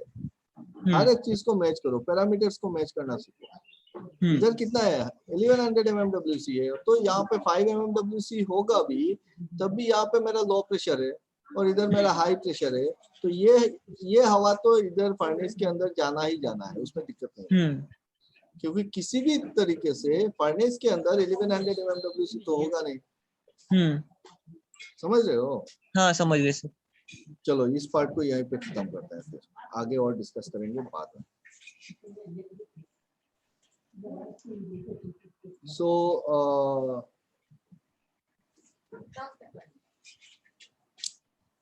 रवीन दास अधिकारी मैं देख रहा हूँ। Hello Raveen, how are you? Raveen आप म्यूट पे हो। हाँ सर बोलिए। हाँ कैसे हो, कहाँ पे हो? सर ड्यूटी में हूँ। कहाँ पे काम कर रहे हो? कोलकाता में सर। कौन सा प्लांट है? VVRL oil refinery. कितना मेगावाट का? रिफाइनरी पावर प्लांट नहीं है, प्रोसेस प्लांट है। अच्छा अच्छा अच्छा, power plant. Redmi note 5 pro ये कौन है? निकल गया। विट्ठल कारीगर, विट्ठल कहाँ से हो?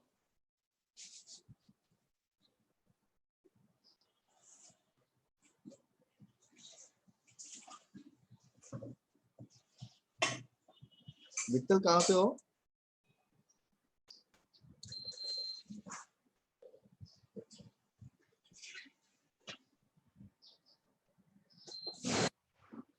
चलो ठीक है, हम आगे बढ़ते हैं। अभी तक जो मैंने बताया वो पूरा क्लियर हो गया है ना? हाँ सर क्लियर। हाँ हाँ दो। चलो एक बार एक काम करता हूँ, इसको आगे बढ़ने से पहले मैं थोड़ा सा तुम लोगों से इसके बारे में डिस्कस कर लेता हूँ। जो पैरामीटर से एक बार पैरामीटर के ऊपर सिर्फ नजर डालते हैं कि ये रहा मेरा बॉयलर के सारे पैरामीटर्स, और यहाँ पे अगर देखते हैं तो फर्नेस टेम्परेचर मिलेगा। लेफ्ट साइड से जा रहा हूँ, लेफ्ट साइड से देखो, सबसे पहला है फर्नेस टेम्परेचर, उसके बाद मिल रहा है FG super heater outlet temperature, तो फ्लू गैस का टेम्परेचर दे रहा है, super heater in and super heater out, है ना। फिर flue gas temperature, air heater in. अब ये सुपर हीटर आउटलेट टेम्परेचर और एयर हीटर इनलेट टेम्परेचर, दोनों में कितना अंतर है देखो, 464 दिखा रहा है और इधर 238 दिखा रहा है। तो हम लोगों को ये एनालिसिस करना है कि ये सुपर हीटर आउट है, सुपर हीटर आउट टेम्परेचर कहाँ पे होगा, ये मेरा सुपर हीटर है, तो आउटलेट आउट का टेम्परेचर यहाँ पे लगा होगा कहीं पे आपका टेम्परेचर एलिमेंट, और सुपर हीटर आउट और एयर हीटर इन के बीच में कितना है, 238 degree flu gas temperature. Air heater इन कहाँ पे है, ये तो ये मेरा एयर हीटर है, एयर प्री हीटर, तो यहाँ पे कहीं लगा है, इस पॉइंट पे देख रहे हो। मेरा कर्सर नजर आ रहा है? नहीं, कर्सर में नजर आ रहा है। अच्छा, फेस आपका नजर आ रहा है। नहीं, ये क्या कहते हैं इसको, स्क्रीन नजर नहीं आ रहा है? हाँ, स्क्रीन नजर नहीं आ रहा है। अरे तो क्या देख रहा हूँ मैं, क्या दिखा रहा हूँ? आप जो बोल रहे हैं तो सुन रहे। मैं आपको दिखा रहा हूँ, अब दिख रहा है ना? आप, हाँ, आप दिख रहा है सर। हाँ, मैं लेफ्ट साइड से बोल रहा हूँ, अब मेरे लेफ्ट से थोड़ा ही ना पैरामीटर होगा। चलो ठीक है, कोई नहीं। अब देखो यहाँ पे आपका फर्नेस टेम्परेचर दिख रहा है ना, सबसे पहले तो फर्नेस टेम्परेचर, उसके बाद क्या है super heater outlet temperature, air pre heater inlet temperature. अब जब मैं बोलता हूँ कि यार यहाँ पे देखो सुपर हीटर इनलेट का मतलब क्या हो गया, super heater out, sorry super heater out मतलब ये रहा मेरा सुपर हीटर जोन, तो यहीं पे कहीं पे लगा होगा मेरा temperature element super heater outlet का। एयर प्री हीटर इनलेट मतलब क्या है, ये रहा मेरा एयर प्री हीटर इनलेट, सो यहाँ पे कहीं पे लगा है आपका टेम्परेचर एलिमेंट, आपको देखना पड़ेगा, दिस इज इकोनोमाइजर आउटलेट पे। तो सुपर हीटर के आउटलेट से एयर प्री हीटर के इनलेट पे कितना टेम्परेचर का ड्रॉप हो रहा है, उतना टेम्परेचर मेरा कहाँ पे जा रहा है, उतना टेम्परेचर इकोनोमाइजर खा जा रहा है। इकोनोमाइजर गेन कर रहा है ना उतना फ्लू गैस का टेम्परेचर, क्योंकि टेम्परेचर भागेगा कहाँ पे, या तो थोड़ा बहुत आपका लीकेज है, अदरवाइज वो सारा टेम्परेचर जो है वो सारा एंथैल्पी क्या हो रहा होगा, इकोनोमाइजर पे जा रहा होगा। तो दिमाग पे वो रहे, हर एक पैरामीटर का ऐसे ही हम लोगों को एनालिसिस करना है कि यार यहाँ पे अगर इतना हो रहा है तो भाई एग्जैक्टली फंडा क्या है कि अब देखो मेरे को ये नहीं मिल रहा है,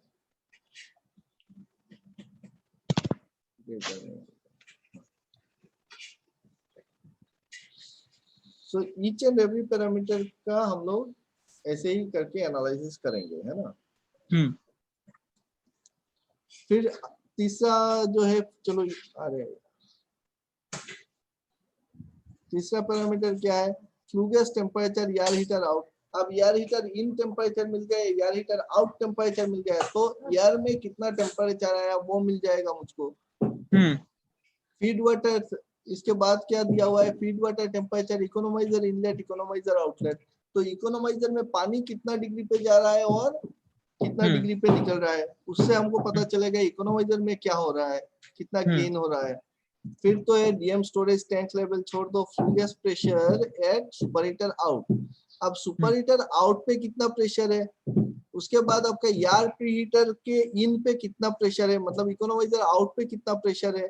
फिर हो गया आपका flue gas pressure at air heater out, तो एयर हीटर के आउटलेट पे कितना प्रेशर है। तो ये सारे क्या दर्शाता है, अगर मैं कि यहाँ पे जब आईडी फैन सक कर रहा है तो ईएसपी के आउटलेट पे या फिर आईडी के सक्शन पे कितना प्रेशर है और लास्ट फर्नेस पे मेरा कितना प्रेशर है ना। तो ये पूरा लाइन पे जो प्रेशर होगा नेगेटिव सबसे ज्यादा कहाँ पे होगा, सबसे ज्यादा नेगेटिव कहाँ पे होगा, फर्नेस पे कि यहाँ पे, यहाँ ज्यादा प्रेशर ESP के कहाँ आउट, पे? ESP के आउट, ESP आउट पे यहाँ पे होगा आईडी का माइनस, सेक्शन पे। आईडी के सेक्शन पे होगा नेगेटिव सबसे ज्यादा, और अंदर। फर्नेस पे होगा आपका प्लस माइनस ऑफ 5 mmWc। तो इस लाइन पे जैसे इस यहाँ से इस तरफ आ रहे हैं तो मेरा वैक्यूम कम होता जा रहा है, मेरा नेगेटिव प्रेशर कम होता जा रहा है ना, क्योंकि शक कर हाँ रहा है सर। आईडी पर। तो हम पैरामीटर्स देख के हम पता लगा सकते हैं कि यार हो क्या रहा है, कहाँ पे क्या है। अब पकड़ लो कि बीच में कहीं पे आपका प्रेशर जो है वो पॉजिटिव आ रहा है या फिर हाई हो जा रहा है। तो हाई होने का दो कारण हो सकता है, या तो आपका जो ट्रांसमीटर है, हो सकता है इंस्ट्रूमेंटेशन का गलती है, कुछ ट्रांसमीटर में फॉल्ट है, लाइन चोक हो गया है, उसके वजह से पॉजिटिव प्रेशर दिखा रहा है। या फिर हो सकता है कि यार मेरा सही में कहीं पे लीकेज है और यार इनग्रेस हो रहा है, उसके वजह से भी पॉजिटिव आ सकता है। अगर यार इनग्रेस होने का चांसेस आता है बॉयलर पे कहीं, तो क्या होगा, आपका पूरा का पूरा पीछे का वाला सेक्शन जो है, पूरा सेक्शन ही तो पॉजिटिव में आएगा। उस जहाँ पे लीकेज है उसके आगे तो वैक्यूम कम होगा, लेकिन पीछे का सेक्शन तो पूरा का पूरा पॉजिटिव दिखाएगा मेरे को, नेगेटिव नहीं दिखा सकता है ना। इसी तरीके से एनालिसिस करते हैं, धीरे धीरे हम लोग बात करेंगे, सीखेंगे इस पूरे चीजों को कि हर एक पॉइंट पे कैसे दिमाग को लगाना है ना। सो आओ फिर से हम लोग अपना पीपीटी में चलते हैं।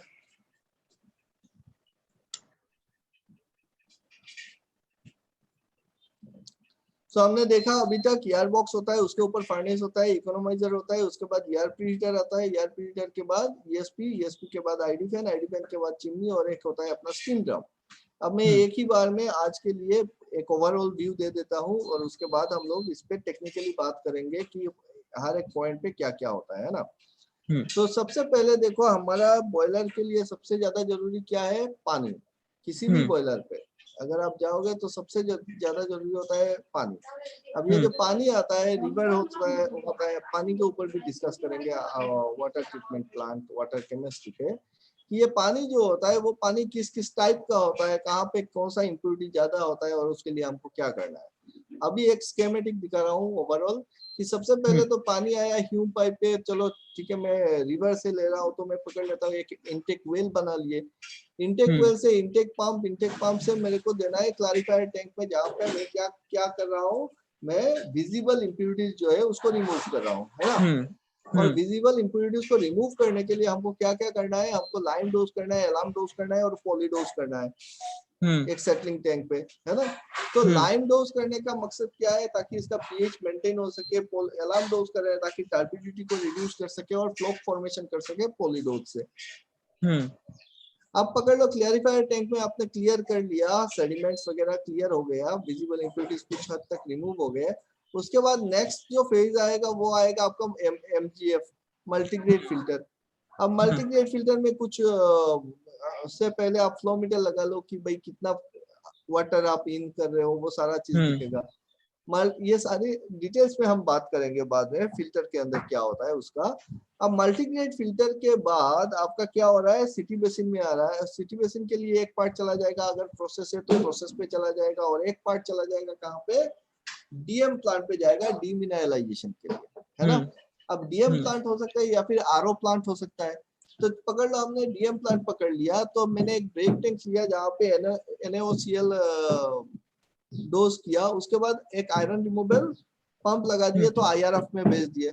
सबसे पहला काम है कि आप इससे आयरन को हटाओ, आयरन सबसे ज्यादा है अगर ग्राउंड वाटर है तो। अगर रिवर वाटर है तब भी आयरन IRF रहेगा, लेकिन उतना ज्यादा आयरन नहीं होगा उसमें, है ना। इसमें बात करेंगे। उसके बाद आप IRF के बाद आप दे रहे हो ACF में, एक्टिवेटेड कार्बन फिल्टर क्यों लगा रहे हो, ताकि इससे जो बैड ऑर्डर वगैरह है, क्लोरीन है, उसको रिमूव किया जा सके। तो एक्टिवेटेड कार्बन फिल्टर क्लोरीन को रिमूव करता है, बैड ऑर्डर्स को रिमूव कर देता है, and then it goes to your SSE, strong acid cation exchanger. Strong acid cation exchanger क्या करेगा, आपके जितने मिनरल्स है उसमें वो सारे कैटायंस को पकड़ लेगा, और फिर आप इस पानी को भेजोगे डीगैसर यूनिट पे।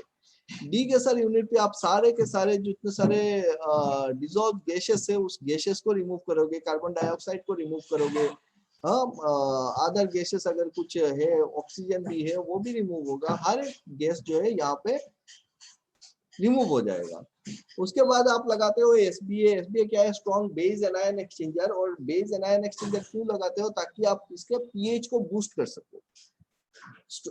एसएससी में क्या होगा? पीएच डाउन हो जाएगा, तो एसबीए लगाने का मकसद यही है ताकि इसमें हम लोग पीएच बूस्ट कर सके।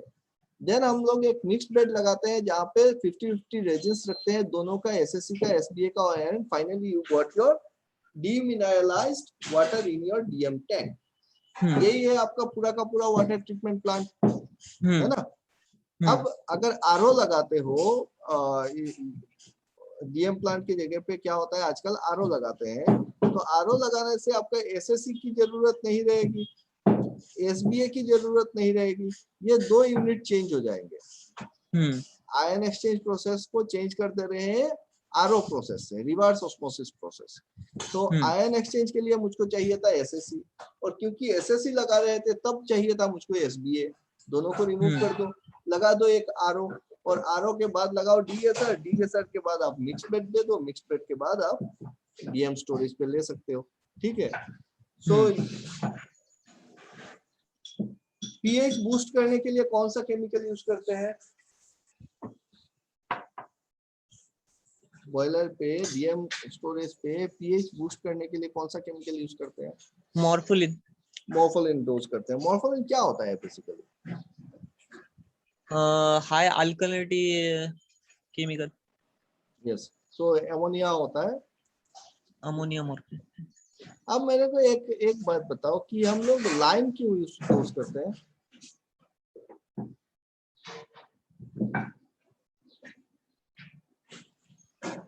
लाइम क्यों डोज करते हैं? पीएच मेंटेन करने के लिए। अगर हाईले टू मेंटेन पीएच, है ना, लाइम डोज कर रहे हैं, क्योंकि अलार्म डोज कर रहे हो तो साथ में लाइम डोज कर रहे हो ताकि पीएच इसका मेंटेन हो सके, अदरवाइज रिड्यूस हो जाएगा अलार्म डोज करने से पीएच। अब एक बात बताओ, यहाँ पे हम लोग लाइम डोज कर रहे हैं पीएच मेंटेन करने के लिए, और यहाँ पे मॉर्फोलिन क्यों कर रहे हैं? यहाँ पे लाइम क्यों नहीं कर रहे हैं? Lime is cheaper, much cheaper than morphine. Morphine is a costly chemical. तो यहाँ पे आप लाइम दे रहे हो, यहाँ पे आप मॉर्फोलिन दे रहे हो, यहाँ पे भी लाइम दे दो यार, क्या दिक्कत है?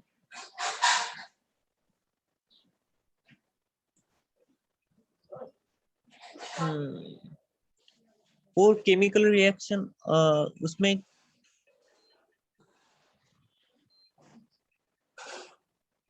लाइम नॉर्मली न्यूट्रल रहेगा, मॉर्फोलिन केमिकल रिएक्शन हो कर सकता है, उसी वजह से टीएसएस और जो भी कंटामिनेंट्स है वो रिमूव कर सकते हैं। पीएच नॉर्मली लाइम से न्यूट्रल रहता है। पीएच तो पीएच है ना यार, न्यूट्रल रहेगा तो पीएच का, पीएच या तो कम होगा, ज्यादा होगा, न्यूट्रल होगा, कुछ तो होगा। अब लाइम दोगे तब भी पीएच आपका चेंज होगा, और मॉर्फोलिन दोगे तब भी पीएच चेंज होगा, ठीक है। क्या हो रहा है कि जब आप लाइम को डोज कर रहे हो तो आपने इतना जो तामझाम किया, यहाँ पे इतना सारा जो खर्चा किया, तामझाम किया, काहे के लिए किया? ताकि आप पानी को क्या बना सको? डीमिनरलाइज बना सको, डीमिनरलाइज बना सको। अब जब यहाँ पे इतना एमबी के बाद मिल रहा है तो आपको प्योर डीमिनरलाइज्ड वाटर मिल रहा है ना, इसमें मिनरल्स है नहीं। और फिर जब आप यहाँ पे अगर आप लाइम डोज कर देते हो, यहाँ पे जैसे लाइम डोज करते हो, तो लाइम के साथ मिनरल्स आएगा कि नहीं आएगा? कैल्शियम आएगा कि नहीं आएगा? लाइम का मतलब क्या है? CaCO3, calcium carbonate. लाइम का मतलब क्या है? Calcium carbonate. तो जैसे तो यहाँ पे अगर आप लाइम डोज कर देते हो तो आप फिर से कैल्शियम ऐड कर रहे हो यार, इतना तामझाम करके तो कैल्शियम को निकाल लेते हो, अब फिर से आप कैल्शियम ही डाल रहे हो यहाँ पे। तो इसीलिए कैल्शियम ना आए, कोई मिनरल्स ना आए, इसीलिए यहाँ पे हम कॉस्टली प्योर अमोनिया यूज कर रहे हैं, मॉर्फोलिन, है ना। तो ताकि अपना पीएच बरकरार रह सके। पीएच कितना होना चाहिए फीड वाटर का? 8.5 to 9.5 in between. So depend करेगा एग्जैक्टली आपका प्रेशर, बॉयलर का एग्जैक्ट प्रेशर क्या है उसके ऊपर थोड़ा सा वेरी करेगा। ये शुड बी योर 8.8 टू 9.2, ठीक है। ओके 8.8 से थोड़ा बहुत ऊपर नीचे हो सकता है, उसके ऊपर हम डिस्कस करेंगे कि क्यों होता है, कि एग्जैक्ट काहे के लिए ये, क्योंकि देखो व्हाट इज पीएच, पीएच क्या है बताओ, what is pH?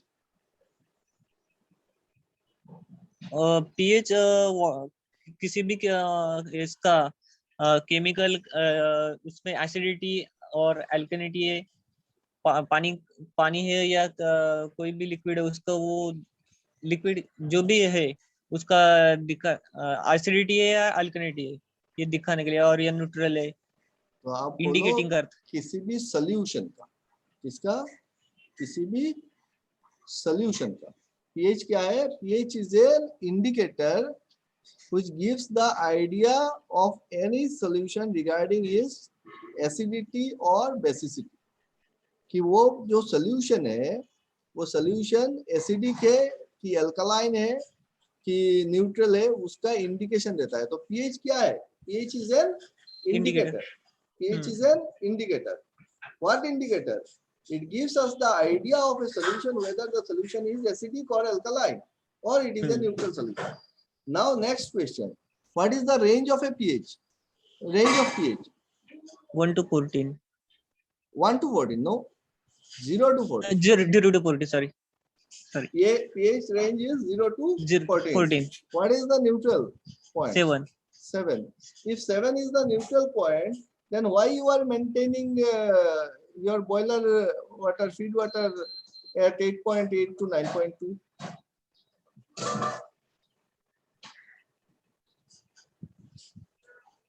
Why not 7? अगर एसिडिक हम एसिडिक 0 to 7 इन बीच में रखेंगे तो करोजन नहीं, मैं एसिडिक नहीं बोल रहा हूँ, I am talking about why not at particular 7 pH. हम परफेक्टली न्यूट्रल दे सकते हैं ना, एल्कलाइन देने का क्या जरूरत है? ये तो एल्कलाइन हो गया ना वाटर, हम प्योर न्यूट्रल देते हैं तो क्या दिक्कत आ रहा है?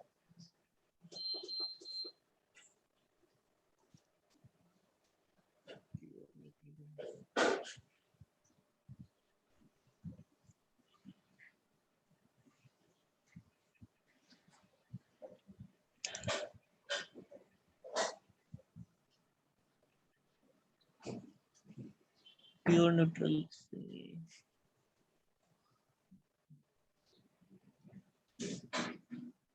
न्यूट्रल वाटर जाएगा, उसमें क्या दिक्कत है आपको, है ना?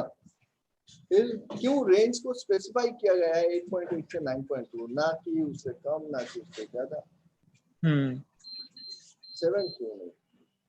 देखो अगर आप पीएच को 7 करते हो, पीएच को अगर न्यूट्रल देते हो, तो बॉयलर के अंदर जब जाएगा, बॉयलर के अंदर के जाने के बाद आप क्या यूज कर रहे हो? आप टीएसपी डोज कर रहे हो, आप उसमें एलपी डोजिंग, एचपी डोजिंग कर रहे हो ना, तो उसमें केमिकल आप ऐड कर रहे हो, ट्राइसोडियम फॉस्फेट ऐड कर रहे हो, या फिर आपका क्या कहते हैं इसको, हाइड्रोजन ऐड कर रहे हो। तो ये जो प्रोसेस होंगे, प्रोसेस के चलते क्या होगा, फिर से आपका वहां पे कार्बोनिक एसिड फॉर्म करेगा, कार्बन डाइऑक्साइड फॉर्म करेगा, कार्बन डाइऑक्साइड फॉर्म करेगा, हाई टेम्परेचर पे जाएगा तो कार्बोनिक एसिड फॉर्म करेगा, एसिड फॉर्म करेगा तो पानी का पीएच को डाउन कर देगा फिर से। तो अंदर में जाने के बाद आपका पानी का बॉयलर के अंदर आपका पानी का पीएच डाउन हो जाएगा, जिसके चलते क्या है, इसको सेफ जोन पे रखो 8.8 9.2। और उसका जो बेस मेन जो कारण है वो डिफरेंट है, वो मैं आप लोगों को बताऊंगा कि आपका जो एल्कलानिटी होती है पानी में, उसमें क्या क्या चीज डिसॉल्व होते हैं, उस चीज को समझना पड़ेगा। पानी को थोड़ा सा और बेटर तरीके से समझना पड़ेगा इस क्वेश्चन का प्रॉपर आंसर देने के लिए। रेंज को समझना पड़ेगा कि कितना पीएच तक कौन सा एल्कलानिटी प्रेजेंट होता है पानी में, कितने के बाद क्या हो जाता है, वो चीज समझेंगे, ठीक है। चलो उसके बाद देखते हैं, एक बार प्रोसेस को पूरा करते हैं। अभी तो पानी तो बन गया आपका, पानी आ गया डीएम स्टोरेज टैंक पे। डीएम स्टोरेज टैंक के बाद क्या आएगा आपका, एक ट्रांसफर पंप लगाया और ट्रांसफर पंप के बाद कहाँ पे जाएगा, डीएम ट्रांसफर पंप से पानी जाएगा आपका डिएरेटर पे। डिएरेटर पे। ओके चलो लगा दिए भाई डिएरेटर। डिएरेटर से कहाँ जाएगा, इकोनॉमाइजर। डिएरेटर से जाएगा आपका boiler feed pump, boiler feed pump. हाँ boiler feed pump and then boiler feed pump से जाएगा आपके इकोनॉमाइजर। इकोनॉमाइजर के बाद क्या आएगा, स्टीम ड्रम।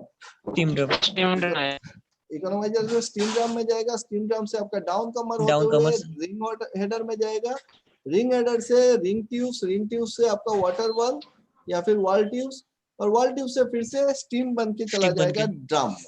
अब ये आ गया मेरा सेचुरेटेड स्टीम, है ना। अब स्टीम ड्रम पे स्टीम भी है, पानी भी है। अब ऊपर से हम निकालेंगे इसका सेचुरेटेड स्टीम को, और सप्लाई ट्यूब से होते हुए वो जाएगा कहाँ पे, वो जाएगा सबसे पहले आपके कन्वेक्शनल सुपर हीटर में। अब इसको कन्वेक्शनल क्यों कहते हैं उसमें भी आएंगे। कन्वेक्शनल सुपर हीटर से जाएगा कहाँ पे, एयर टेम्परेचर पे। एयर टेम्परेचर से कहाँ पे जाएगा, रेडियंट सुपर हीटर पे। रेडियंट सुपर हीटर से कहाँ जाएगा, टरबाइन। ठीक है। अब टरबाइन पे जब जाएगा, कंडेंसर है, हॉट वेल है, और ये जो पार्ट है मेरा water wall, ring tube, super heater, ये हो गया मेरा फर्नेस के अंदर का पार्ट। ये फर्नेस के अंदर है। अब आपका टरबाइन पे आया, तो टरबाइन पे आने के बाद वो स्टीम वर्क डन करेगा। वर्क डन करने के बाद अगर कंडेंसिंग टरबाइन है तो आप यहाँ पे कंडेंसर लगा रहे हो, तो उसको फिर से पानी बना रहे हो स्टीम को। वो पानी कहाँ पे जाएगा, वो पानी जाएगा आपका सीएचपी में। सीईपी क्या है, condensate extraction pump. Condensate extraction pump इसको देगा इजेक्टर में। इजेक्टर से जाएगा जीएसबीसी में। जीएसबीसी से निकलेगा और एक कंट्रोल वाल्व लगेगा, दो टो। एक होगा MRC line, minimum recirculation line, दूसरा होगा आपका डिएरेटर लेवल कंट्रोल। तो मेजर पानी जो है यहाँ से आके वो रिसर्कुलेट होके कहाँ जाएगा, डिएरेटर पे चला जाएगा। अब डिएरेटर पे जाएगा एक लाइन जाएगा आपका हॉट वेल पे डायरेक्टली, एमआरसी लाइन। ठीक है। और ये दोनों जो है रेसिप्रोकल होते हैं। ये अगर 70% खुलेगा तो ये 30% खुलेगा।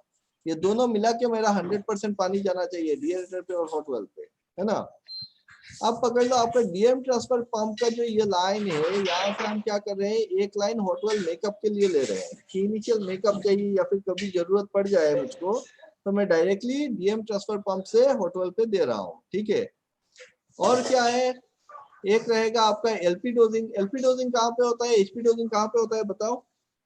एलपी डोजिंग स्टीम ड्रम पे होता है और एलपी डोजिंग डिएरेटर पे होता है। तो एलपी डोजिंग हो गया आपका डिएरेटर पे, और एचपी डोजिंग हो गया आपके स्टीम ड्रम पे।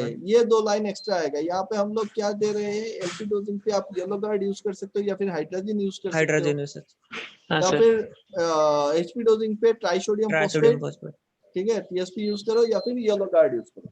ठीक है। येलो गार्ड 86 एक केमिकल है, वो यूज करने से आपका टीएसपी का जरूरत नहीं होता है। एनीवेज, तो ये तो अलग अलग कंपनी के केमिकल्स के हिसाब से। एक पंप हम लगा देंगे किसके लिए, इनिशियल फिलिंग के लिए। एक इनिशियल फिलिंग पंप लगाएंगे डिएरेटर लाइन से आपका इकोनॉमाइजर इनलेट पे। जब हम इनिशियली ड्रम पे पानी ले रहे होंगे तो फीड पंप नहीं चलाएंगे, हम इनिशियल फिलिंग पंप से काम चलाएंगे। अब यहाँ पे बात आती है कि मेरे डिएरेटर का प्रेशर कितना रहता है। 0.2 से 0.5 तक सर 0.2 मेंटेन करते हैं। और टेम्परेचर कितना होता है डिएरेटर का, कैसे टेम्परेचर 90 से 90 डिग्री से 90 डिग्री है, 90 90 टू 90 के बीच में। कितना टन का है बॉयलर आपका,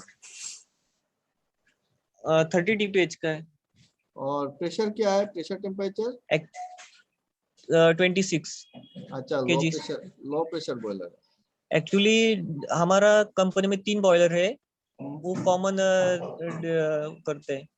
3 बॉयलर, कोल फायर है, एफबीसी, और 2 गैस फायर बॉयलर है। एफबीसी का आपका 26 केजी का प्रेशर हाँ, और बाकी 2 का 15 टीपीएच है, 15 TPH pressure same. Same pressure same. Temperature कितना रहता है 26 पे? 26 90 85 to 90 degree 90 temperature. Steam temperature steam temperature steam temperature आपका 26 केजी का प्रेशर है ना? 26 केजी के प्रेशर पे आपका सुपर हीटर स्टीम कितने पे आ रहा है?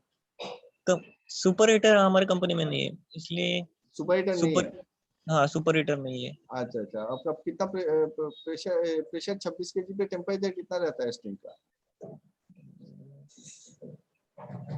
वो नहीं मैंने क्या यार, बॉयलर चला रहे हो और आपका टेम्परेचर पता नहीं है, स्टीम का टेम्परेचर कितना आएगा?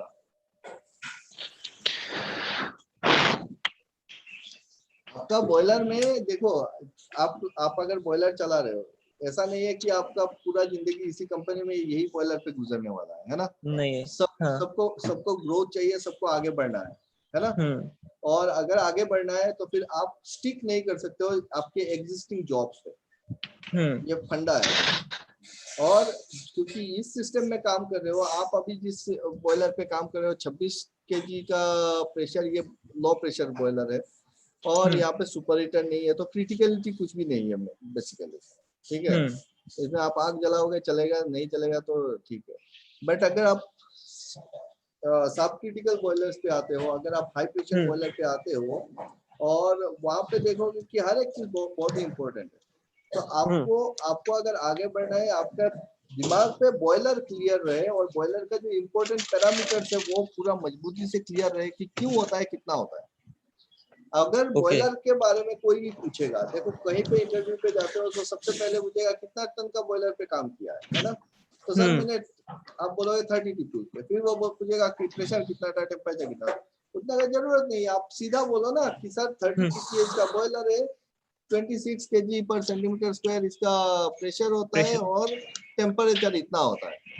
ये 3 पैरामीटर डिफाइन करते हैं कि मेरा बॉयलर का कैपेसिटी क्या है, कि बॉयलर का कैपेसिटी सिर्फ उसके टीपीएच पे नहीं है ना? अब 30 टीपीएच का हो सकता है कि 60 केजी पर centimetre square and 490 degree centigrade का टेम्परेचर है। तो आप कभी भी बॉयलर का स्पेसिफिकेशन जब हम बोलते हैं तो उसमें आपको बताना है कि फ्लो कितना है, टीपीएच बताना है टन्स पर आवर में, आपको प्रेशर बताना है कि उसका नॉर्मल वर्किंग प्रेशर कितना है और नॉर्मल वर्किंग टेम्परेचर कितना है। ये तीनों चीज एकदम स्पेसिफिकली बताना है, ठीक है? तो देख लेना टेम्परेचर कितना है अगर काम कर रहे हो। सो चलो ठीक है, मैं आगे बढ़ता हूँ। तो पकड़ लो, अभी आपका जो है वो बड़ा कम में चल रहा है, सुपर हीटर है ही नहीं, इसलिए दिक्कत नहीं है। लेकिन मैं आपको एक हाई प्रेशर बॉयलर दिखा रहा हूँ, 65 केजी पर सेंटीमीटर स्क्वायर। हम जो डिस्कस करने वाले हैं 65 केजी पर centimetre square and 490 degree ±5 degree का टेम्परेचर लेके चलेंगे, ठीक है? अब इस प्रेशर और इस टेम्परेचर में जो डिएरेटर का प्रेशर दिखा रहा है, डिएरेटर का प्रेशर डिजाइन प्रेशर है 1.5 केजी पर सेंटीमीटर स्क्वायर और डिएरेटर का टेम्परेचर है 120 डिग्री। क्लियर? क्लियर। अब मेरे को बताओ, यहाँ पे हमने क्या लगाया है? फीड पंप लगाया है। यहाँ पे टेम्परेचर कितना दिखा रहा है पानी का? 120 डिग्री सेंटीग्रेड, है ना? वाटर का बॉइलिंग पॉइंट क्या है? 100 डिग्री सेल्सियस। तो 100 डिग्री सेल्सियस के ऊपर जब 120 डिग्री पे मैं लेके जा रहा हूँ, ये पानी रहेगा कि स्टीम बन जाएगा? स्टीम बन जाएगा। अगर यहाँ पे स्टीम बनता है तो ये फीड पंप पानी खींच रहा है कि स्टीम खींच रहा है? ये पानी खींच रहा है। तो यहाँ पे 120 डिग्री का टेम्परेचर है, तो ये पानी कैसे खींच रहा होगा? 120 डिग्री पे तो ये स्टीम बन जाएगा ना? सैचुरेटेड स्टीम बन जाएगा। तो मेरे को ये बताओ ना, 100 डिग्री पे ही सैचुरेटेड मिलेगा, 120 डिग्री पे तो आपका सुपर हीटेड हो जाएगा। तो मुझको ये जानना है कि ये फीड पंप जो है, फीड पंप आपका पानी खींच रहा है कि आपका स्टीम खींच रहा है?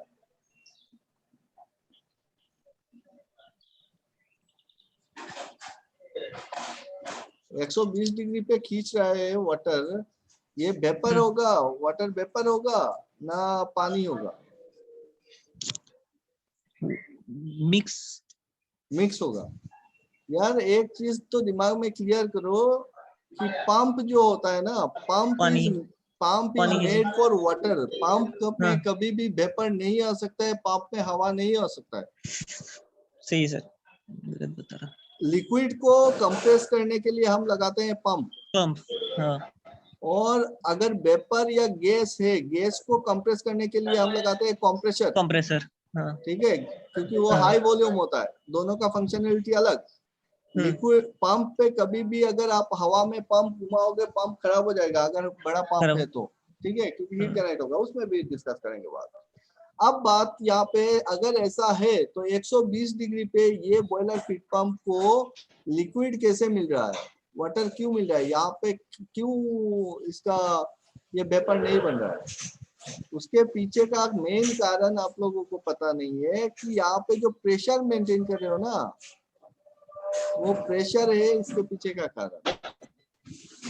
आप जो बोल दिए कि बॉयलर का वाटर का बॉइलिंग पॉइंट 100 डिग्री है, 100 डिग्री एट व्हिच प्रेशर, कितने प्रेशर पे 100 डिग्री होता है?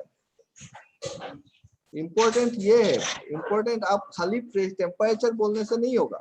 ठीक है, boiling point of any liquid depends on pressure, depends on pressure, temperature पे नहीं है।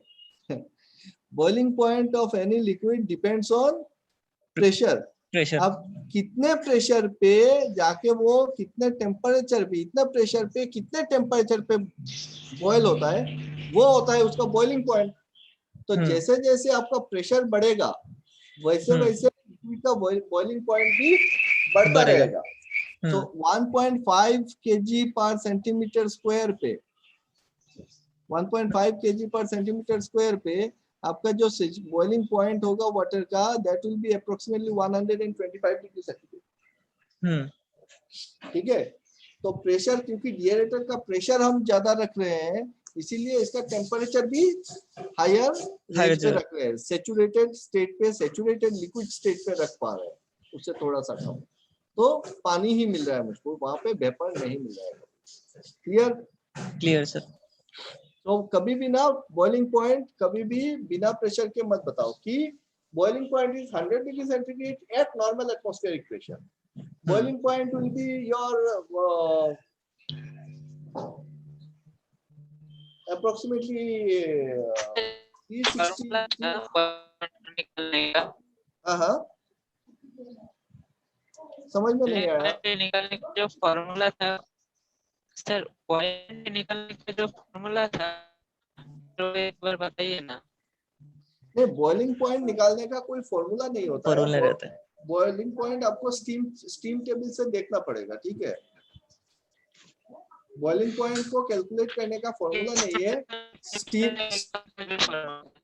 रबिन आपका आवाज कट के आ रहा है। स्टीम सैचुरेशन टेम्परेचर निकलने का जो फॉर्मूला, टेम्परेचर उसका निकलने का, मैं वही बोल रहा हूँ कि स्टीम टेम्परेचर बोलो या फिर बॉइलिंग पॉइंट बोलो, उसका कोई फॉर्मूला नहीं होता है। वो स्टैंडर्ड चार्ट होता है। बाई ऑन एक्सपेरिमेंट हम लोगों ने एक चार्ट बना के रखा है, जो चार्ट को हम बोलते हैं स्टीम टेबल। वो स्टीम टेबल को मैं दिखाऊंगा। स्टीम टेबल से आप कैलकुलेट कर सकते हो कि कितने पे कितना होगा। ठीक है, तो we have to go through the steam table to find out the corresponding temperature or boiling point at particular pressure। तो अभी के लिए इतना जान के रखो कि हर एक बॉइलिंग पॉइंट पे सिर्फ टेम्परेचर मायने नहीं रखता है। बॉइलिंग पॉइंट वो है एक पर्टिकुलर प्रेशर, कितना टेम्परेचर पे आपका वाटर बॉयल हो रहा है या फिर जो भी लिक्विड है वो बॉयल हो रहा है। और बॉयल होने का मतलब क्या है कि वो अपना फेज ट्रांजिशन कर रहा है, फेज को चेंज कर रहा है। लिक्विड फेज से वो गैसियस फेज या फिर वेपर फेज में जा रहा है, उसी को हम बोल रहे हैं कि बॉइलिंग पॉइंट है ना। बॉइलिंग पॉइंट क्या है? बॉइलिंग पॉइंट वो है जिस पर्टिकुलर टेम्परेचर पे एट सर्टेन प्रेशर लिक्विड अपना स्टेट चेंज करके वेपर बन जाता है या फिर गैस बन जाता है। क्लियर? Clear sir. सो यहाँ पे तीन चीजें देखो, एक हमारा जितना सारा यूनिवर्स में जितना सारा सब्सटेंस मिलते हैं, मैटर मिलते हैं, वो या तो सॉलिड स्टेट पे है या लिक्विड स्टेट पे है या फिर गैस स्टेट पे है। आप सॉलिड से लिक्विड अगर बनाते हो, सॉलिड से लिक्विड बनाते हो तो क्या करना पड़ेगा? यहाँ पे आपको हीटिंग एनर्जी सप्लाई करना पड़ेगा बाई एनी फॉर्म। सो हम हीट ही पकड़ लेते हैं कि हीट से हम इसमें एनर्जी दे रहे हैं, सॉलिड में एनर्जी दे रहे हैं, तब जाके वो लिक्विड बन रहा है। ठीक है, अब ये बताओ कि हीट जो सप्लाई करते हैं वो हीट कितने टाइप का होता है? हीट कितने टाइप का होता है?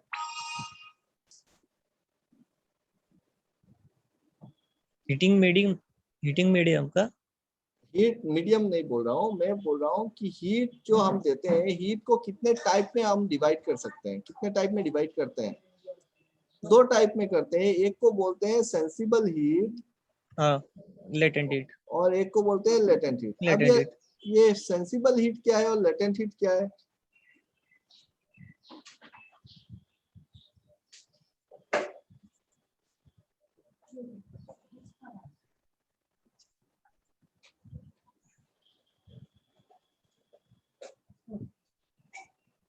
सेंसिबल हीट क्या है, लेटेंट हीट क्या है?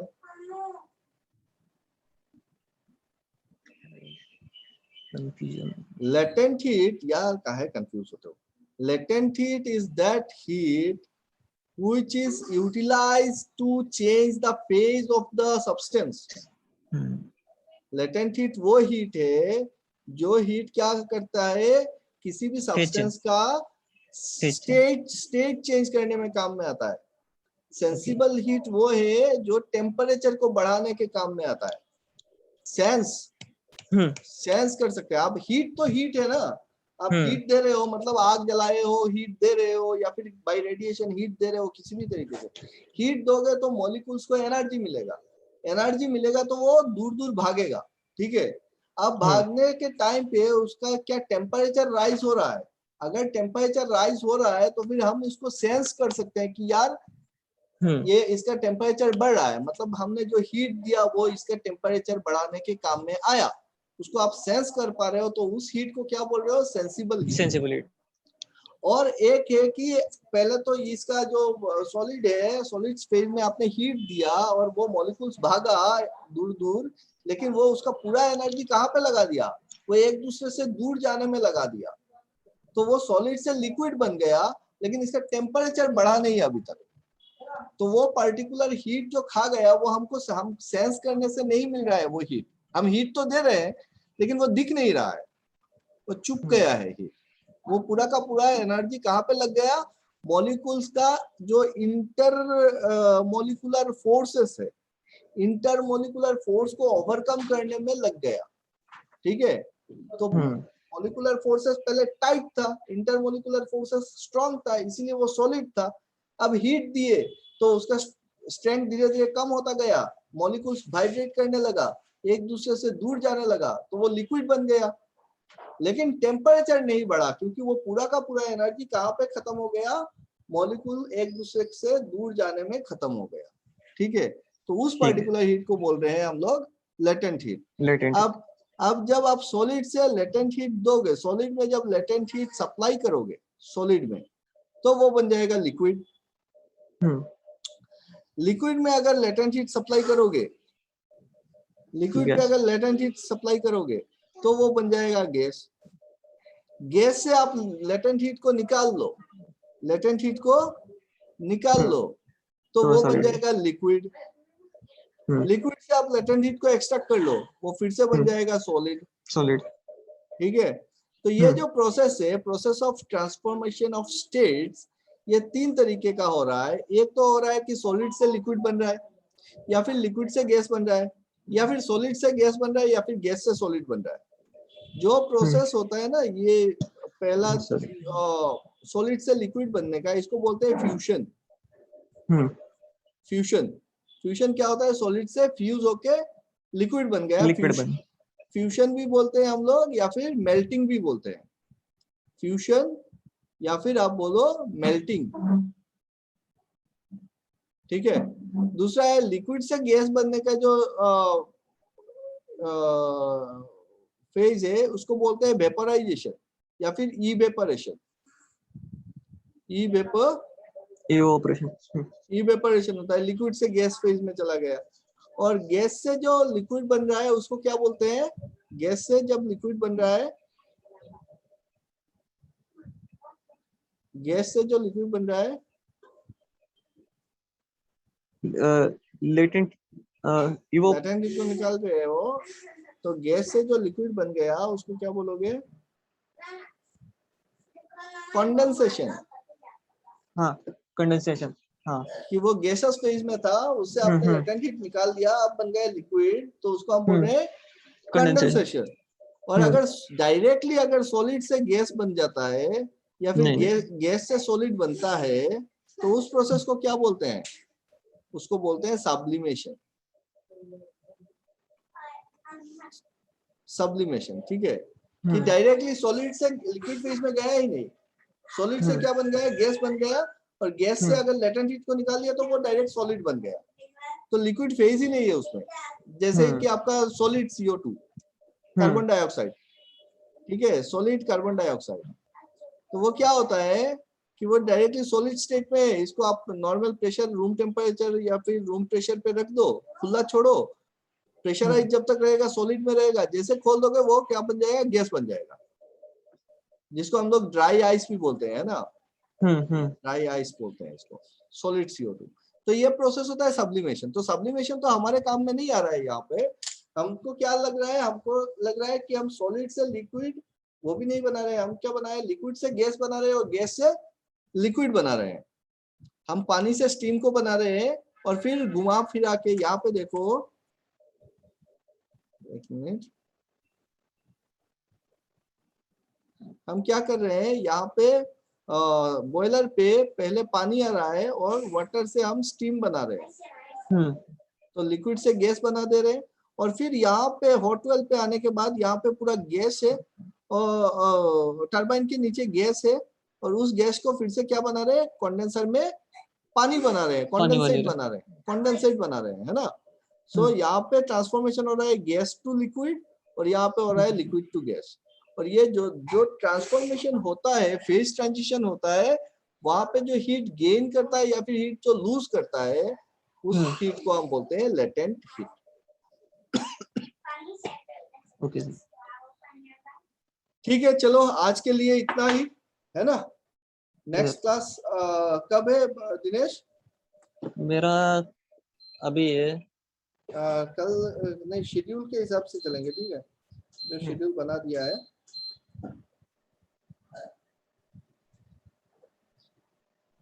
अभी एक मिनट से देखना तो नेक्स्ट क्लास कब है।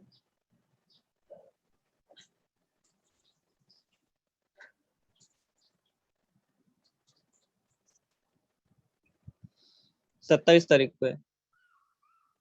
ठीक है, 27 मॉर्निंग को मिलेंगे फिर। नहीं, आज क्या है, आज 24 है क्या? आज 24 है। 24, ठीक है, 27 मॉर्निंग 7 o'clock। ओके, ठीक है सर, ठीक है। दिनेश मेरे को 26 नाइट को एक बार याद करा देना। ठीक है सर। ठीक है रवीन, ठीक है sir. Okay sir, bye bye. Bye sir, have a nice day. Bye sir, same to you. Have a nice day. Thank you.